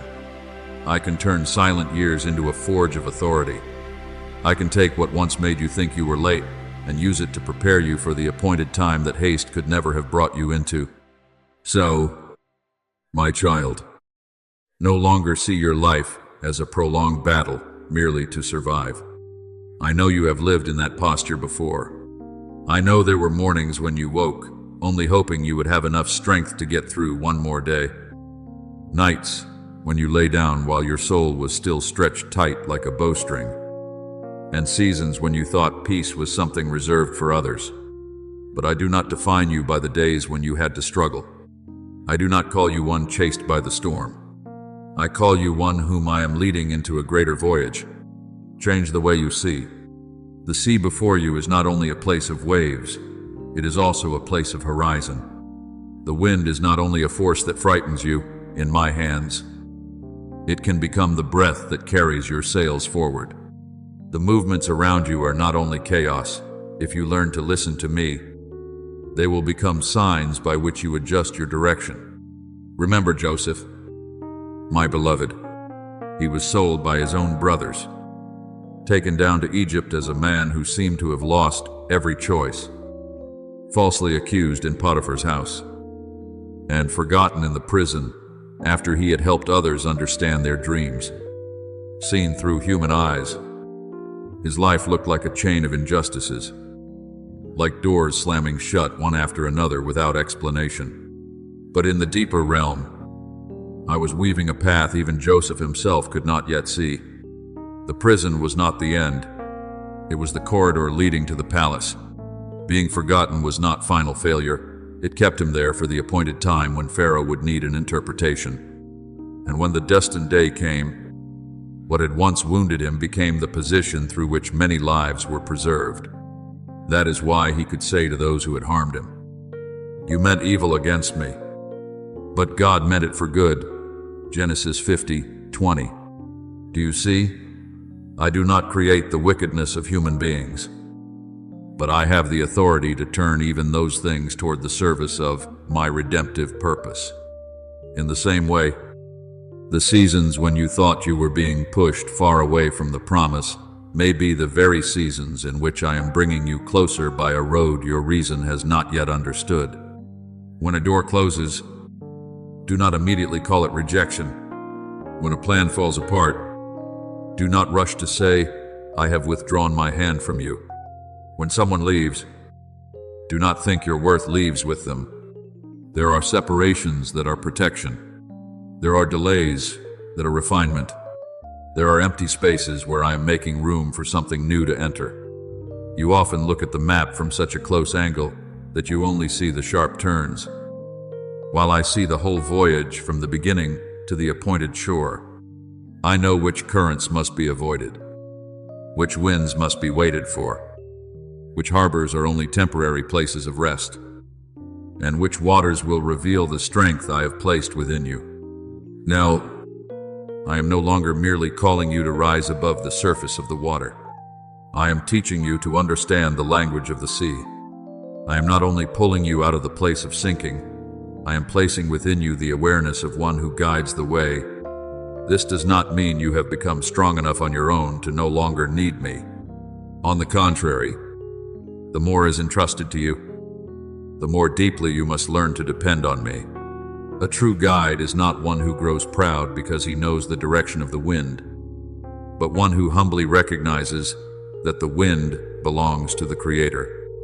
A true helmsman is not one who controls every wave, but one who knows how to keep his ear close to my voice, listening for when to move forward, when to stop, when to change direction, and when to anchor in peace. As it is written, a man's heart plans his way, but the Lord directs his steps. Proverbs 16:9. You may make plans, but let me sanctify every step. You may look toward the horizon, but let me adjust the compass within you. Do not forget, my beloved, that I am not standing on some distant shore watching you manage on your own. I am not the one who merely gives a command and then withdraws. I am within you like the breath that steadies your soul amid every upheaval. When you are confused, I am not far. When you are weary, I am not cold. When you do not know which direction to choose, I am not silent because I have abandoned you. Sometimes I am teaching you to become still so you can distinguish my voice from the voice of fear. God is our refuge and strength, a very present help in trouble. Psalm 46:1. My help does not always come as a hand that immediately pulls you out of every difficult circumstance. Many times, it comes as strength rising within you, as clarity amid the clouds, as a peace that seems unreasonable yet is deeply real, guarding your heart while the waves are still moving. Therefore, from today onward, stop telling the story of your life in the language of a victim. Do not say, I was only swept away. Say, I am being led. Do not say, I have lost too much time. Say, I am learning the rhythm of heaven. Do not say, those seasons were useless. Say, the Father used even those seasons to form a map within me. When your words change, your vision changes as well. When your vision changes, your steps begin to grow steadier. And when your steps grow steadier, you will realize that you are no longer merely reacting to storms. You are learning to operate from a place deeper than the storm. You no longer live according to every wind that makes your heart waver. You live according to the compass I have placed within your spirit. Keep going, my beloved child, but go with rest. Move forward, but do not rush. Take hold of the responsibility I have entrusted to you, but do not carry it by your own strength. Every moment that is passed, I can gather into meaning. Every turn, I can connect into a path. Every tear, I can turn into water that softens the dry ground within you. The sea is still vast, but I am vaster than the sea. The journey still continues, but you no longer walk as one without direction. I have placed you in your position.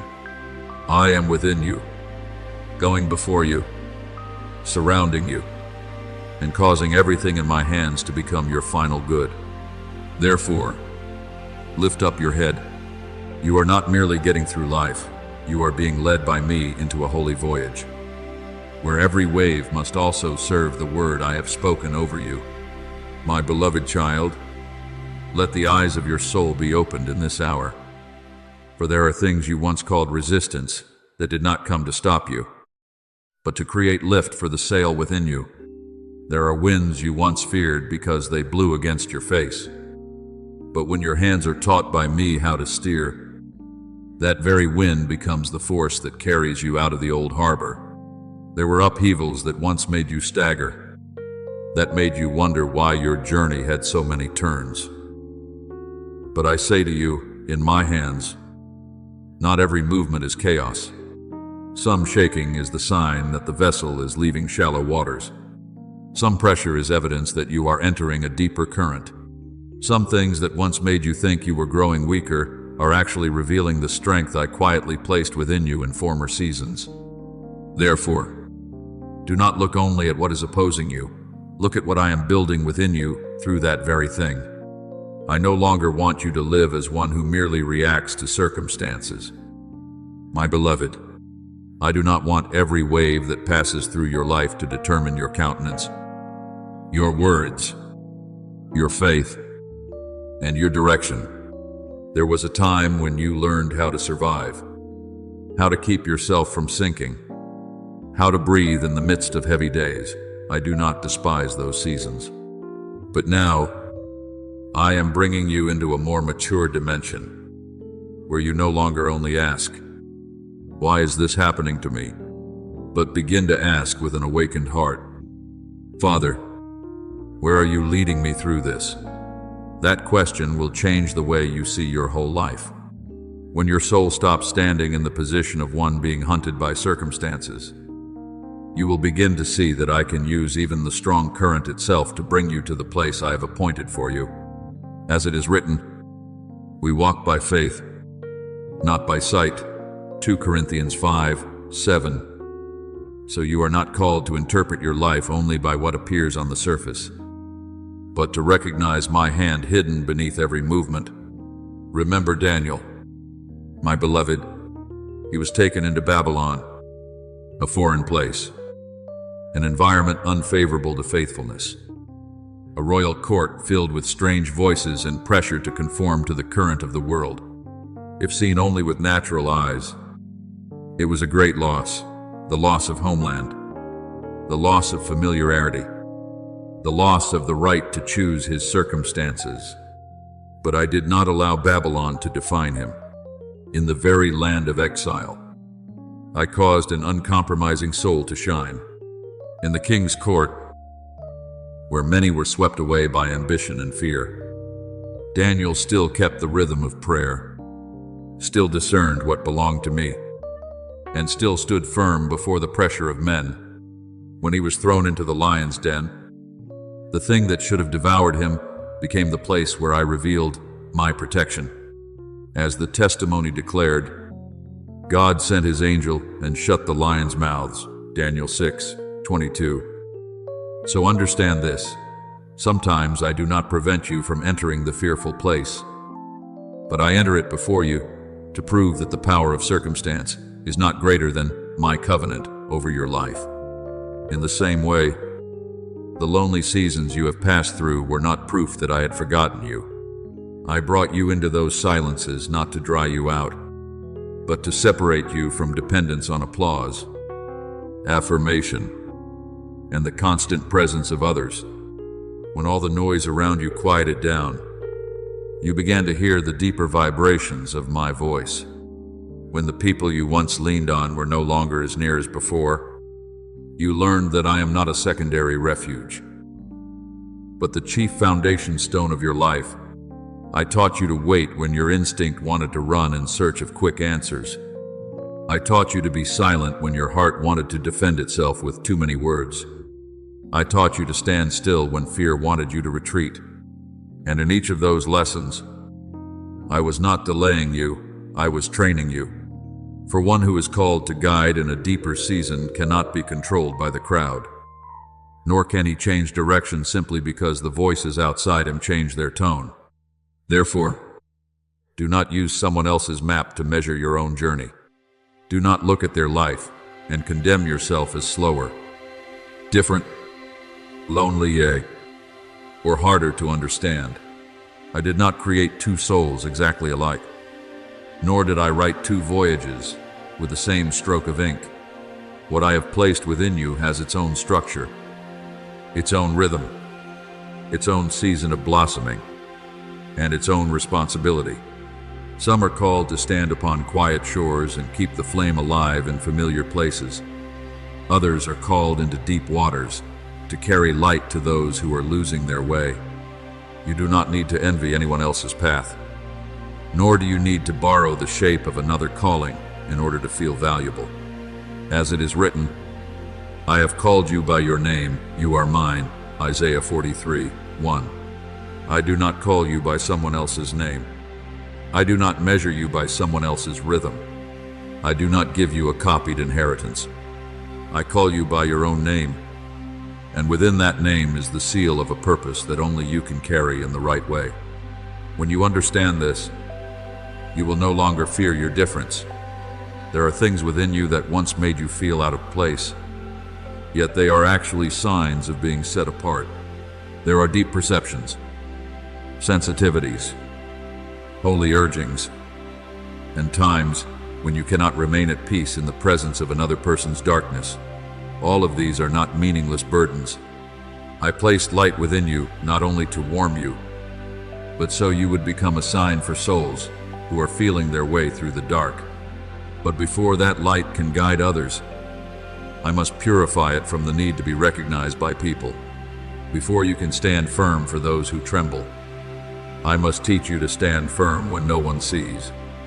Before you can speak the right word at the right time to someone who has lost their way, I must teach you to hear my word in seasons when you have no one else to ask.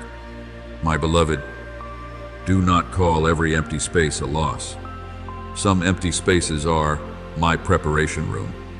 Some doors have not opened yet, not because you have been rejected, but because what is within you is still being aligned so that when you enter, you will not lose your peace. Some relationships, growing distant, are not meant to impoverish you, but to teach you to distinguish between companionship sent by me and attachment created by fear. There are times when you thought you had been placed on the margins, yet in truth, I was drawing you away from the noise to give you a purer vision. Be still and know that I am God. Psalm 46:10 is not an invitation for you to remain motionless in despair, but a call to enter a deeper knowing, where the soul is no longer thrown off course by what the eyes can see. Therefore, when the waters around you begin to move, do not panic too quickly. Ask what sign I am teaching you to read. When the familiar is shaken, do not only ask what you will lose, ask what I am opening. When you are brought into a space you have never known before, do not treat it as evidence that you have been abandoned. Remember that many commissions begin with leaving the place of safety. Abraham had to leave his homeland before he saw the promised land. Moses had to stand before Pharaoh before he saw the people delivered. Joshua had to set his feet in the Jordan before the waters parted. Faith often does not receive all the evidence before it obeys. Faith receives my word as evidence enough to take the next step. And when you walk by that word, I will cause you to see things that hesitation never gets to behold. Now, I am forming within you a steadfastness that does not depend on the weather of circumstances. I am building within you a spirit that knows how to stand in the very midst of the waters without being ruled by the waters. This does not mean you will no longer have emotions, no longer have questions, no longer have moments when you must take a deep breath in order to choose trust. It means that emotion no longer sits upon your throne. Fear no longer holds your compass. The voices of others are no longer the final authority over your steps. I am bringing you into a deeper place, where obedience becomes your breath, listening becomes your strength, and stillness is not weakness, but the chamber of authority. So, my beloved child, stop resisting the lessons I am using to lift you higher. Let resistance become the wind beneath your sail. Let the shaking become the rhythm of training. Let the empty spaces become the place where I pour in clarity. Let your different path no longer make you ashamed, but cause you to be grateful because I have called you by a name of your own. You are no longer being swept along by the current as before. You are learning to stand in the current, with your feet planted upon my rock. You do not live merely to understand what is happening. You live to recognize where I am leading you through all things. And when you see with that light, you will watch your entire journey begin to shine with meaning. No season has been wasted. No tear has been useless. No loneliness has been outside my hand. I am making you into one who hears clearly amid the noise, stands firm amid movement, and carries my light into the deep places where many souls need to be led home. My beloved child, there will come a day when you turn and look back upon the road you have traveled, and what once confused, you will no longer appear as scattered fragments without belonging. The seasons you thought were disconnected, the encounters that came and went, the doors that opened and then closed, the detours that made you weary, all of it will be joined together before your eyes like a sacred tapestry woven with both light and tears. While you are still in the middle of the journey, you can only see each small thread, each separate color, each knot that is difficult to understand, but I, the one who sees from eternity, have always seen the complete image. Not one turn is meaningless if it rests in my hand. Not one silent stretch is empty if I am using it to prepare depth within you. There were times when you thought you were being led away from the main road. But in truth, I was protecting you from a turn that was not yet in season, from waters you did not yet need to enter, from a door that looked beautiful on the outside, but did not carry the life appointed for you. Therefore, do not call the things that slowed down failure. My beloved, some delays are fences of grace. Some pauses are my hand placed upon your shoulder to keep you from rushing into what your heart was not yet steady enough to carry. When you do not hear my voice as clearly as you desire, do not quickly conclude that I am absent. Many times, my silence is not distance, but the place where I am working deeper than words. Like a potter placing his hands upon the clay, there are moments when the outward movement seems very small, yet inwardly the shape is changing. Be still and know that I am God. Psalm 46:10 is not an invitation for you to sit in confusion, but a call to enter a knowing that rises above the noise. In that stillness, I have not stopped leading. I am continuing to draw lines your eyes have not yet been able to see. Now, as many points have begun to connect, as your soul recognizes that your life is not a chain of random events, I speak to you with gentleness and yet with authority, my child. Sit silent. Leave the shoreline of hesitation. Stop standing forever in the place where you only look into the distance, but have not yet dared to step into the waters I am opening. I do not call you out to sea so you can prove yourself strong. I call you out to sea so you can discover that my presence is sufficient for every wave. As it is written, He calms the storm so that its waves are still. Psalm 107:29. So do not forget that the one who goes with you not only understands the sea, but also rules over the sea. The waves may move, the wind may change direction, and the horizon may stretch so widely that you can no longer see the shore behind you. But I am with you, and my presence is the compass that never fails. You are no longer called to stand on the shore, looking at your life as though it were something far away. I have placed you in the very movement of my grace. This means you no longer live as one who waits for everything to become certain before believing. You are learning to walk in a deeper kind of certainty in the one who leads. Even when the details of the path have not yet fully opened. The wind was once something that frightened you, but from now on, you will learn to see it with different eyes. In my hands, the wind is not only pressure, it can become the breath that drives your sail forward. The things you once avoided can become the tools that carry you deeper into destiny. The pressures that once made you tremble can become the lessons that teach you balance. The movements that once unsettled, you can become the rhythm of maturity if you learn to lean on me instead of resisting everything you do not yet understand. Remember Paul when he was adrift in the great storm on the way to Rome. The ship was beaten by the wind. Everyone lost hope of surviving. And darkness stretched on for many days until human hearts were exhausted. But in the midst of that chaos, Paul stood up with a peace that did not come from the weather, but from the word I had spoken through an angel. Do not be afraid. Paul, you must stand before Caesar. Acts 27:24. Do you see? My beloved, the storm cannot cancel what I have appointed. The ship may break. Human plans may be overturned. But my word will still reach the shore. Paul did not need a calm sea in order to have peace. He had peace because he knew he was within my purpose.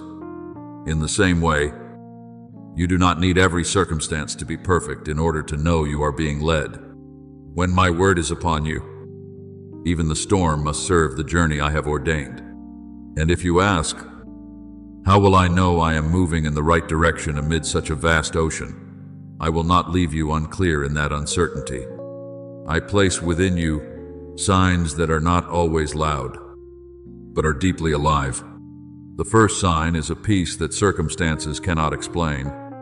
When the wind is still blowing outwardly, yet within you there remains a place that is not overthrown.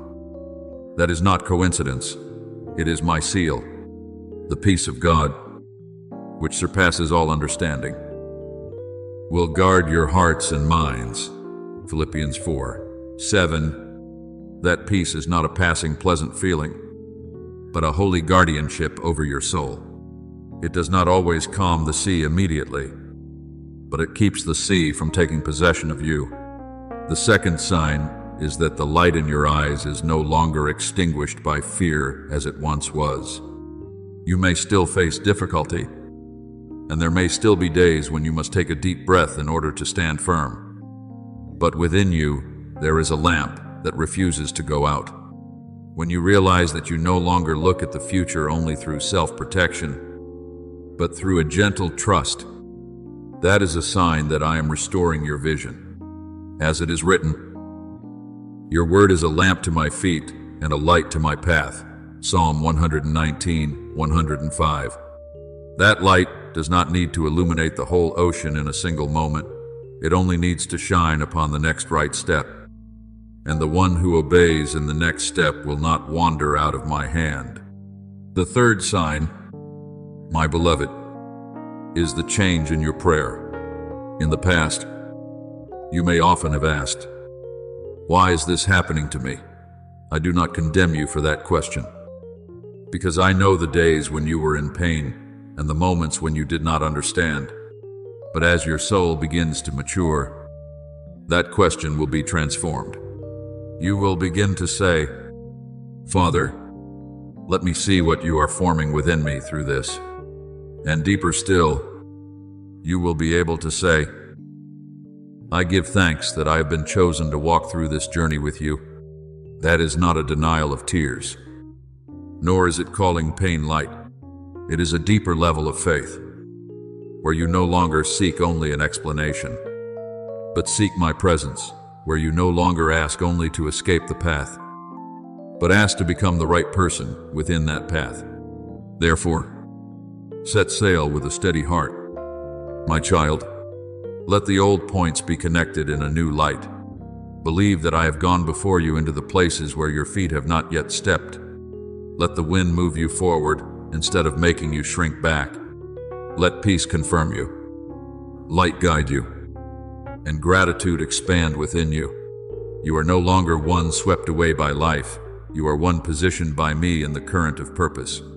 The ocean before you is not the end of safety, but the space where I will reveal my faithfulness. Go, my beloved.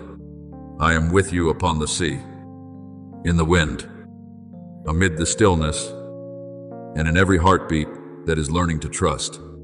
What I have begun, I will bring to completion. What I have spoken, I will lead you into, and the destiny I prepared for you from the beginning will not be swallowed by any wave, because you belong to me. My beloved child, be at peace and listen to my voice in the depths. For what I am speaking to you is not a call that makes you heavier, but a gentle establishment that places you in the very position I prepared for you long ago. I am not merely leading you across the ocean as one rescued from the edge of danger. I am teaching you to understand the language of that ocean. I am not merely helping you pass through strong winds like one fortunate enough to escape a storm. I am training the ear of your soul to discern which wind has come to test you, which wind has come to carry you deeper, and which wind is my breath blowing into the sail of destiny. I do not merely want to bring you to a distant destination and then leave you standing outside.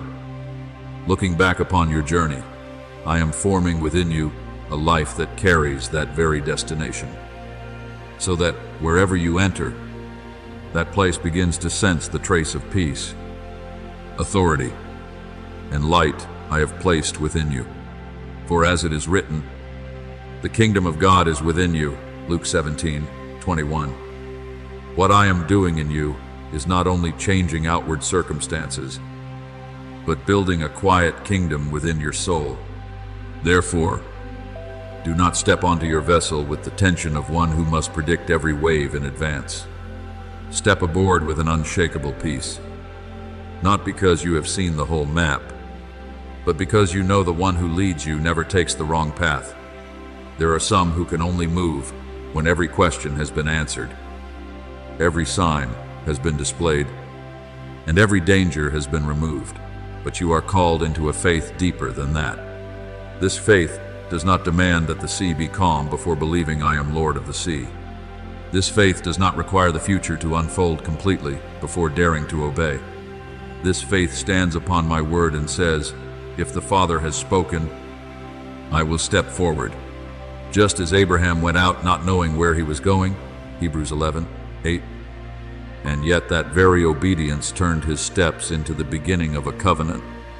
So it is with you, my beloved. There are doors of destiny that open only when your feet are willing to leave the old shore. I know this feeling is unfamiliar to you.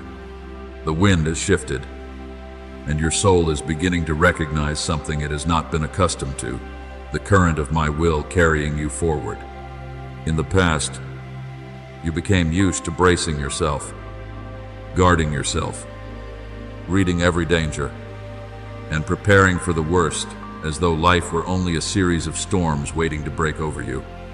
You became so accustomed to living in survival mode that when peace came near, you even questioned it.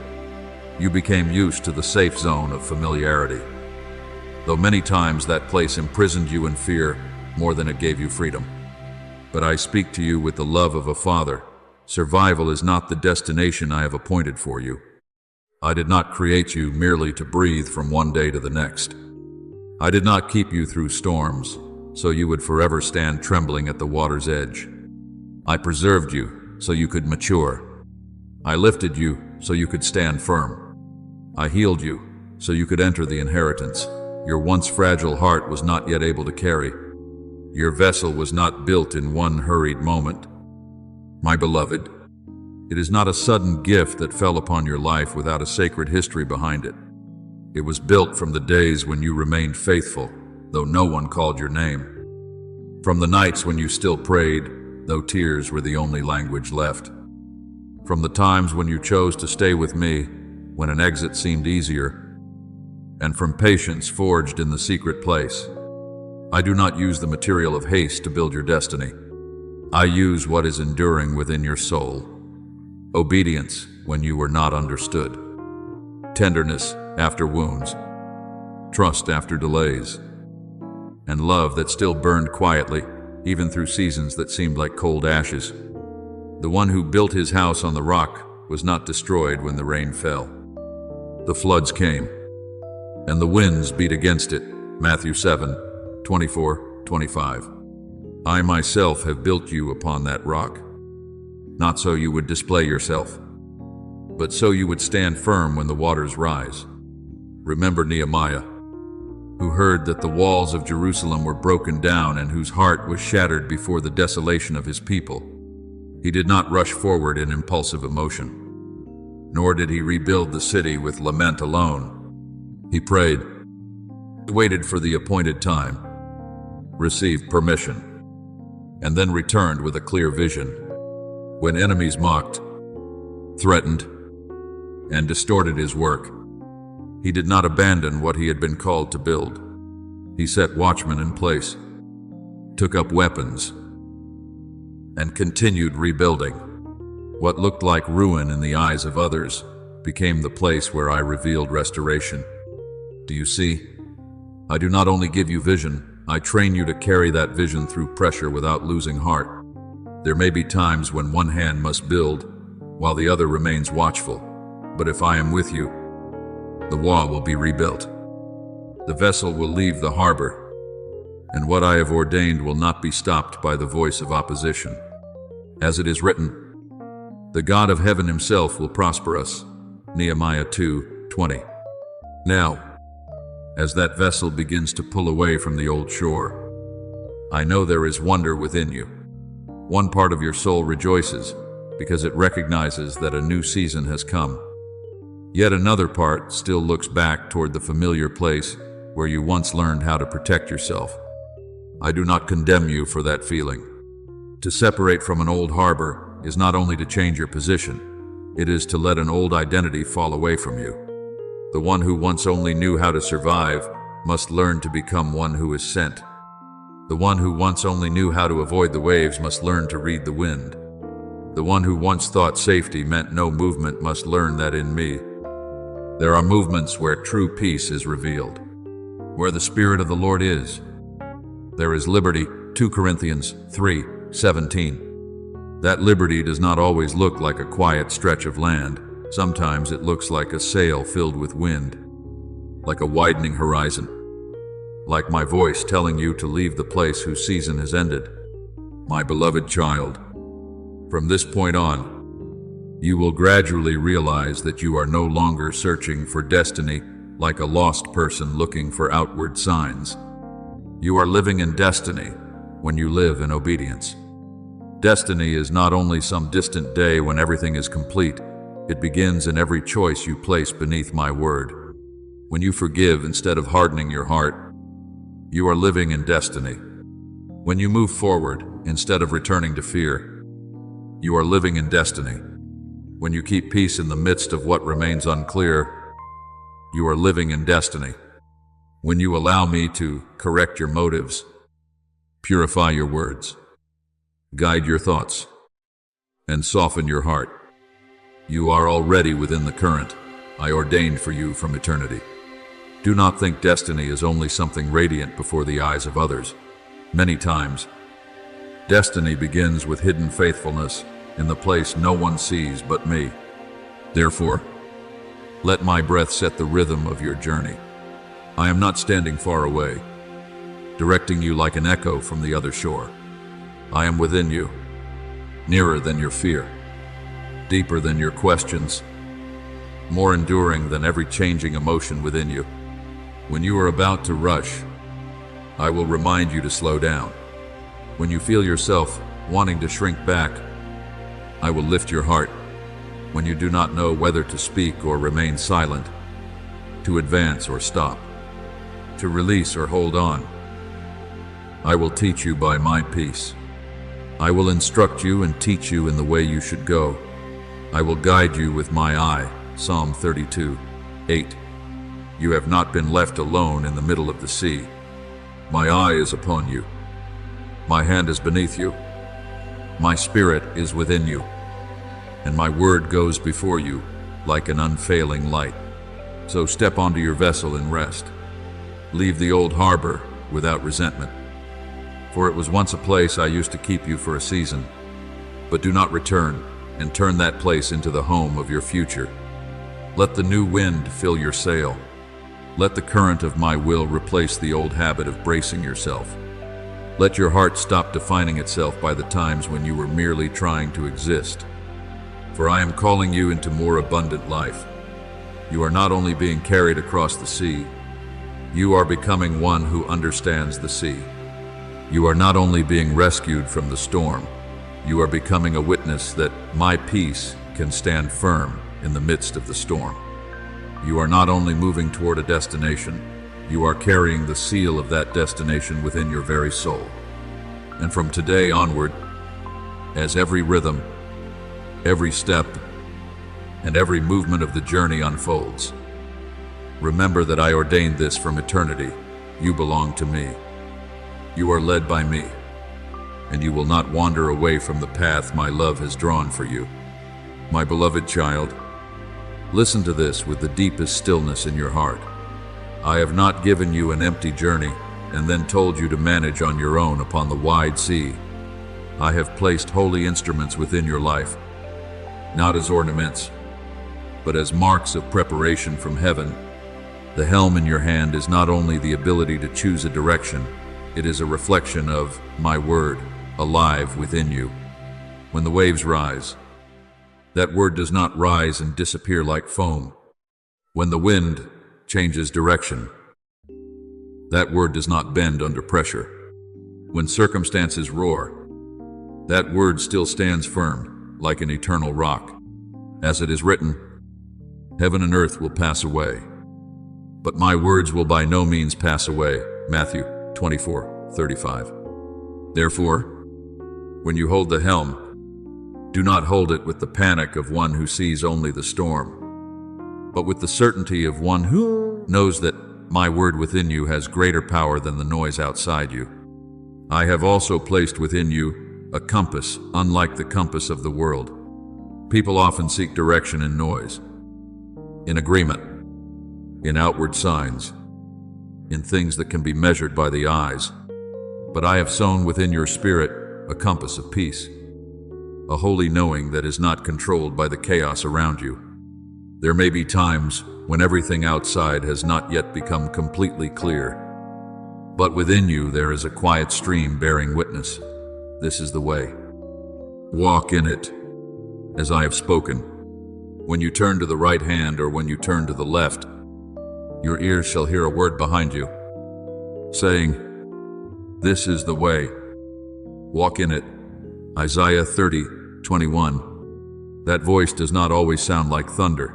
Many times it comes as a gentle, yet certain peace, like the thin light of early morning, like a hand placed upon your heart to keep you from rushing.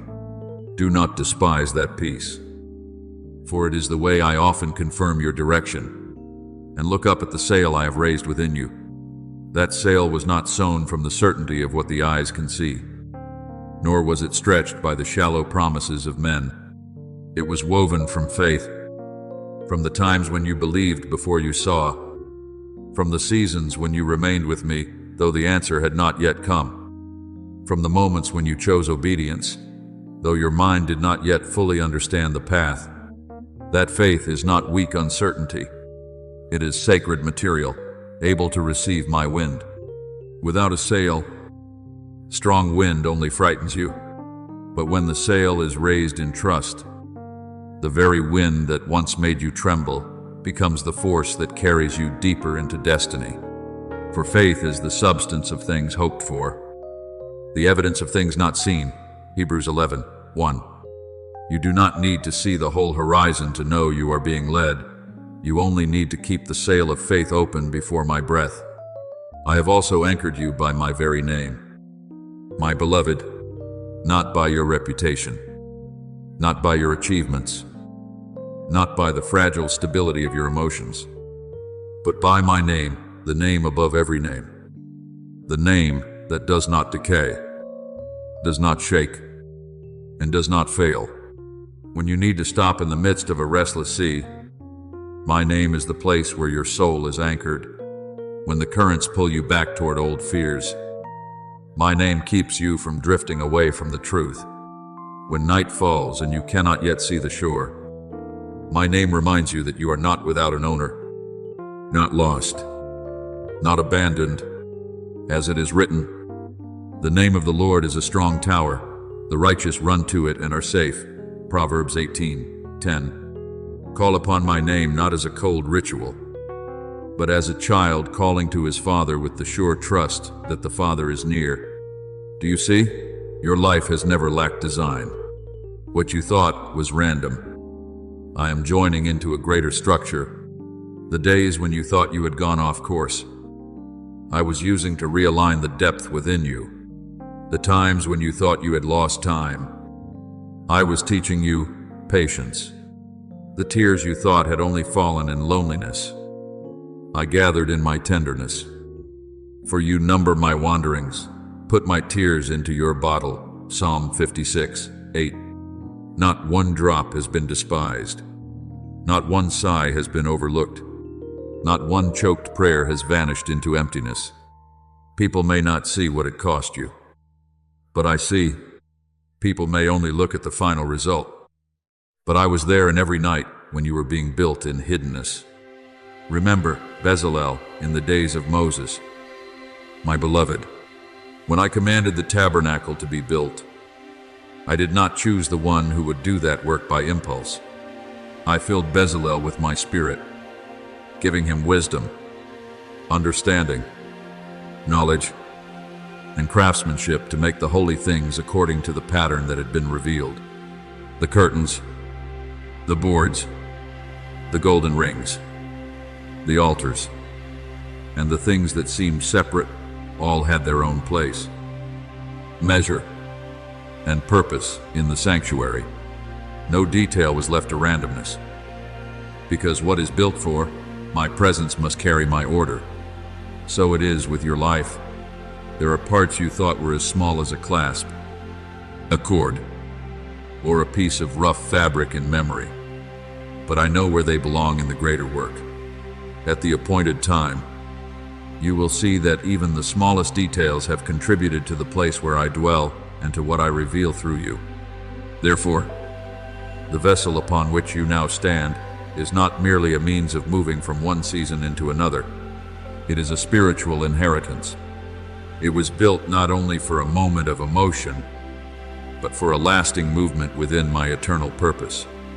Within its frame, it carries the history of faithfulness, the traces of tears, the fragrance of prayer, the endurance of seasons of waiting, and the light of the promises I have spoken over you. You are not merely the one who uses this vessel. You are the one who inherits what I have built through the seasons. There are blessings not meant for you to enjoy alone, but so that through you, other souls may also find direction. There are victories I give you not only so you may rejoice, but so they may become a testimony for those who are still standing on the shore in fear. My beloved, understand that spiritual inheritance is not like the passing possessions of the world.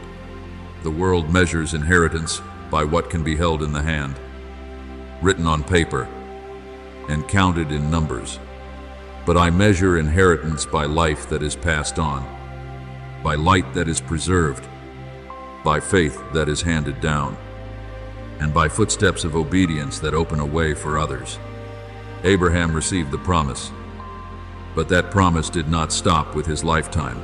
It flowed through generations. David was anointed, but the covenant I made with him carried its echo all the way to Christ. In the same way, what I am placing upon you does not serve only today. When you walk in faithfulness, you are sowing a pathway for those who will be touched by my light through your life. The vessel upon which you stand carries a dimension greater than personal safety. It carries the seal of calling. Therefore, do not walk as one poor in spirit, hoping only to receive enough to get through the day. You are an heir, not a beggar seeking temporary shelter outside the Father's house. But remember, inheritance in me always comes with maturity. An heir does not use what has been entrusted with haste, but with reverence. An heir does not treat grace as something for self-display, but as something for service.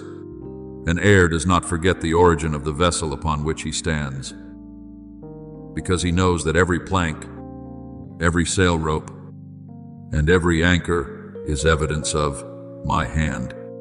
As it is written, if we are children, then we are heirs, heirs of God and joint heirs with Christ. Romans 8:17. You are not called to live small in fear, but neither are you called to live greatly in pride. You are called to carry inheritance with radiant humility. Now, place your hand upon the helm of my word. Look toward the compass of peace. Let the sail of faith open wide, and anchor your heart in my name. Do not view your life as a boat patched together by random events. I have designed it with wisdom that does not err. Do not despise the old tears. They have soaked into the wood of endurance. Do not be ashamed of the slow seasons. They have reinforced the body of the vessel. Do not fear the wide sea. This vessel was not built merely to be seen from the harbor, but to operate in the current of destiny. I am with you. I am within you. I go before you. And what I have entrusted to you is not only a journey, but an inheritance. Set sail as one who belongs to me, as one called by a name of your own, as one who knows that every detail of your life has been joined by me into an eternal structure. For you are not merely crossing the sea, you are carrying my promise upon the sea. And every wave must bow before the name that has anchored your soul. My beloved child, now let your soul receive this as a new garment placed upon you by my hand. Everything I have led you through no longer stands separately as scattered fragments of memory. The tears, the seasons of waiting, the times when you chose to believe without evidence, the nights when you still clung to me, though your heart was weary. The small steps you thought no one saw, all of it is being gathered by me, refined by me, and crystallized into a new identity within you. You are not only one who has survived many difficult seasons. You are not only one who has crossed the sea, stood firm against the wind, and learned to hear my voice amid the noise. I am placing you in the position of a true heir in my kingdom. As it is written, if we are children, then we are heirs, heirs of God and joint heirs with Christ. Romans 8:17. That word is not a distant idea for you to admire from the outside. It is the truth I am engraving deep within your soul.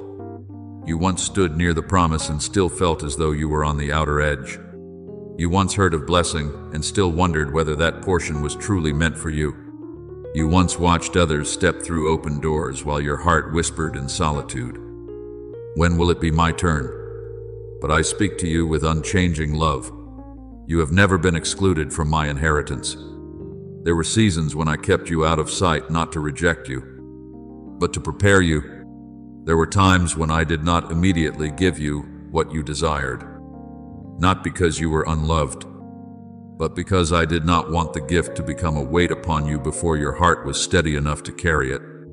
Now, you no longer stand at the edge of the promise like one begging for a glimpse. You are standing in the right of inheritance, not by your own merit, but by my grace, not by your own strength, but by the covenant I have established, not by a worthiness you created for yourself, but by the love that has called you my child. A true heir does not live in haste. My beloved, they do not run like one afraid of being left behind, because they know that what belongs to them in me cannot be stolen by time, by people, or by circumstances. One who does not yet understand that he is a child will hurry, compare, cross, and become anxious when he sees others move ahead. But one who knows he belongs to me learns rest. He can wait without withering, because he knows his Father has not forgotten. He can walk slowly without shame, because he knows the rhythm of heaven is not ruled by the urgency of the world. He can look at doors that have not yet opened and still have peace in his heart, because he trusts that the Lord will perfect that which concerns me. Psalm 138:8. My beloved, the waiting of an heir is not like the waiting of one abandoned. It is the maturity of one who knows that the treasure he will receive is being kept in the hands of the faithful one. In the same way, an heir does not panic before loss, as though every treasure were held in the hands of people. I know you have feared losing things, losing an opportunity, losing recognition, losing someone beside you, losing a door, losing a season you once thought was the only way forward. But I am teaching you that your true treasure is not in the changeable hands of human beings. It is kept in me. What I have appointed for you is not canceled because one person does not understand you, because a door closes, because a season ends, or because a plan falls apart. When Job lost nearly everything that could be seen, his story did not end in ashes. I met him in the depths, restored the clarity of his understanding, and restored him not only with possessions, but with a greater knowing of me. Therefore, do not measure your inheritance by what still lies in your hands today.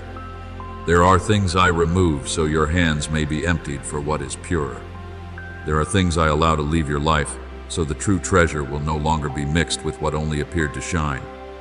An heir also does not react with fear before storms, because he understands that even the raging sea does not exceed my sovereign rule. When the disciples were in the boat amid the storm, they thought they were about to sink, while the Savior was asleep in the vessel. They woke him in terror, but he rose, rebuked the wind, and said to the sea, "Peace, be still." Mark Fura, Trechenio. And the wind ceased, and the sea became calm. Do you see, my beloved? The issue is not that the boat will never meet a storm. The issue is who is in the boat with you. An heir does not deny the storm, but he does not let the storm sit upon the throne. He does not pretend the waves are not high, but he remembers that every wave must bow before my voice. Therefore, when circumstances begin to move, you do not need to lose yourself. You do not need to let fear write the final word. You can stand in peace, because that peace does not come from a calm sea, but from the one who rules the sea. I have given you the authority of peace in the midst of the storm. My beloved, this is not a weak peace trying to cover trembling with strong words. It is a peace rooted in identity. When you know you are a child, you no longer have to prove that you belong in the Father's house. When you know you are an heir, you no longer have to beg before the things I have already prepared in covenant. When you know I am with you, you no longer treat every trial as a sentence over your future. Peace I leave with you, my peace I give to you, John 14:27. The peace I give is not like the peace of the world. The world is only calm when the wind is stopped. I make your heart calm, even while the wind is still blowing. The world only believes when it sees the outcome. I teach you to believe because you know who your Father is. And I say this to you clearly, leaving no room for doubt to keep hiding in the shadows. That person is you. You are the one I am calling to step into the identity of inheritance. You are the one I have forged through the hidden season. You are the one I have kept through deep waters. You are the one I have taught to wait without bitterness, to lose without being shattered, to stand in the storm without surrendering your soul to fear. Do not call yourself by the name of your past any longer.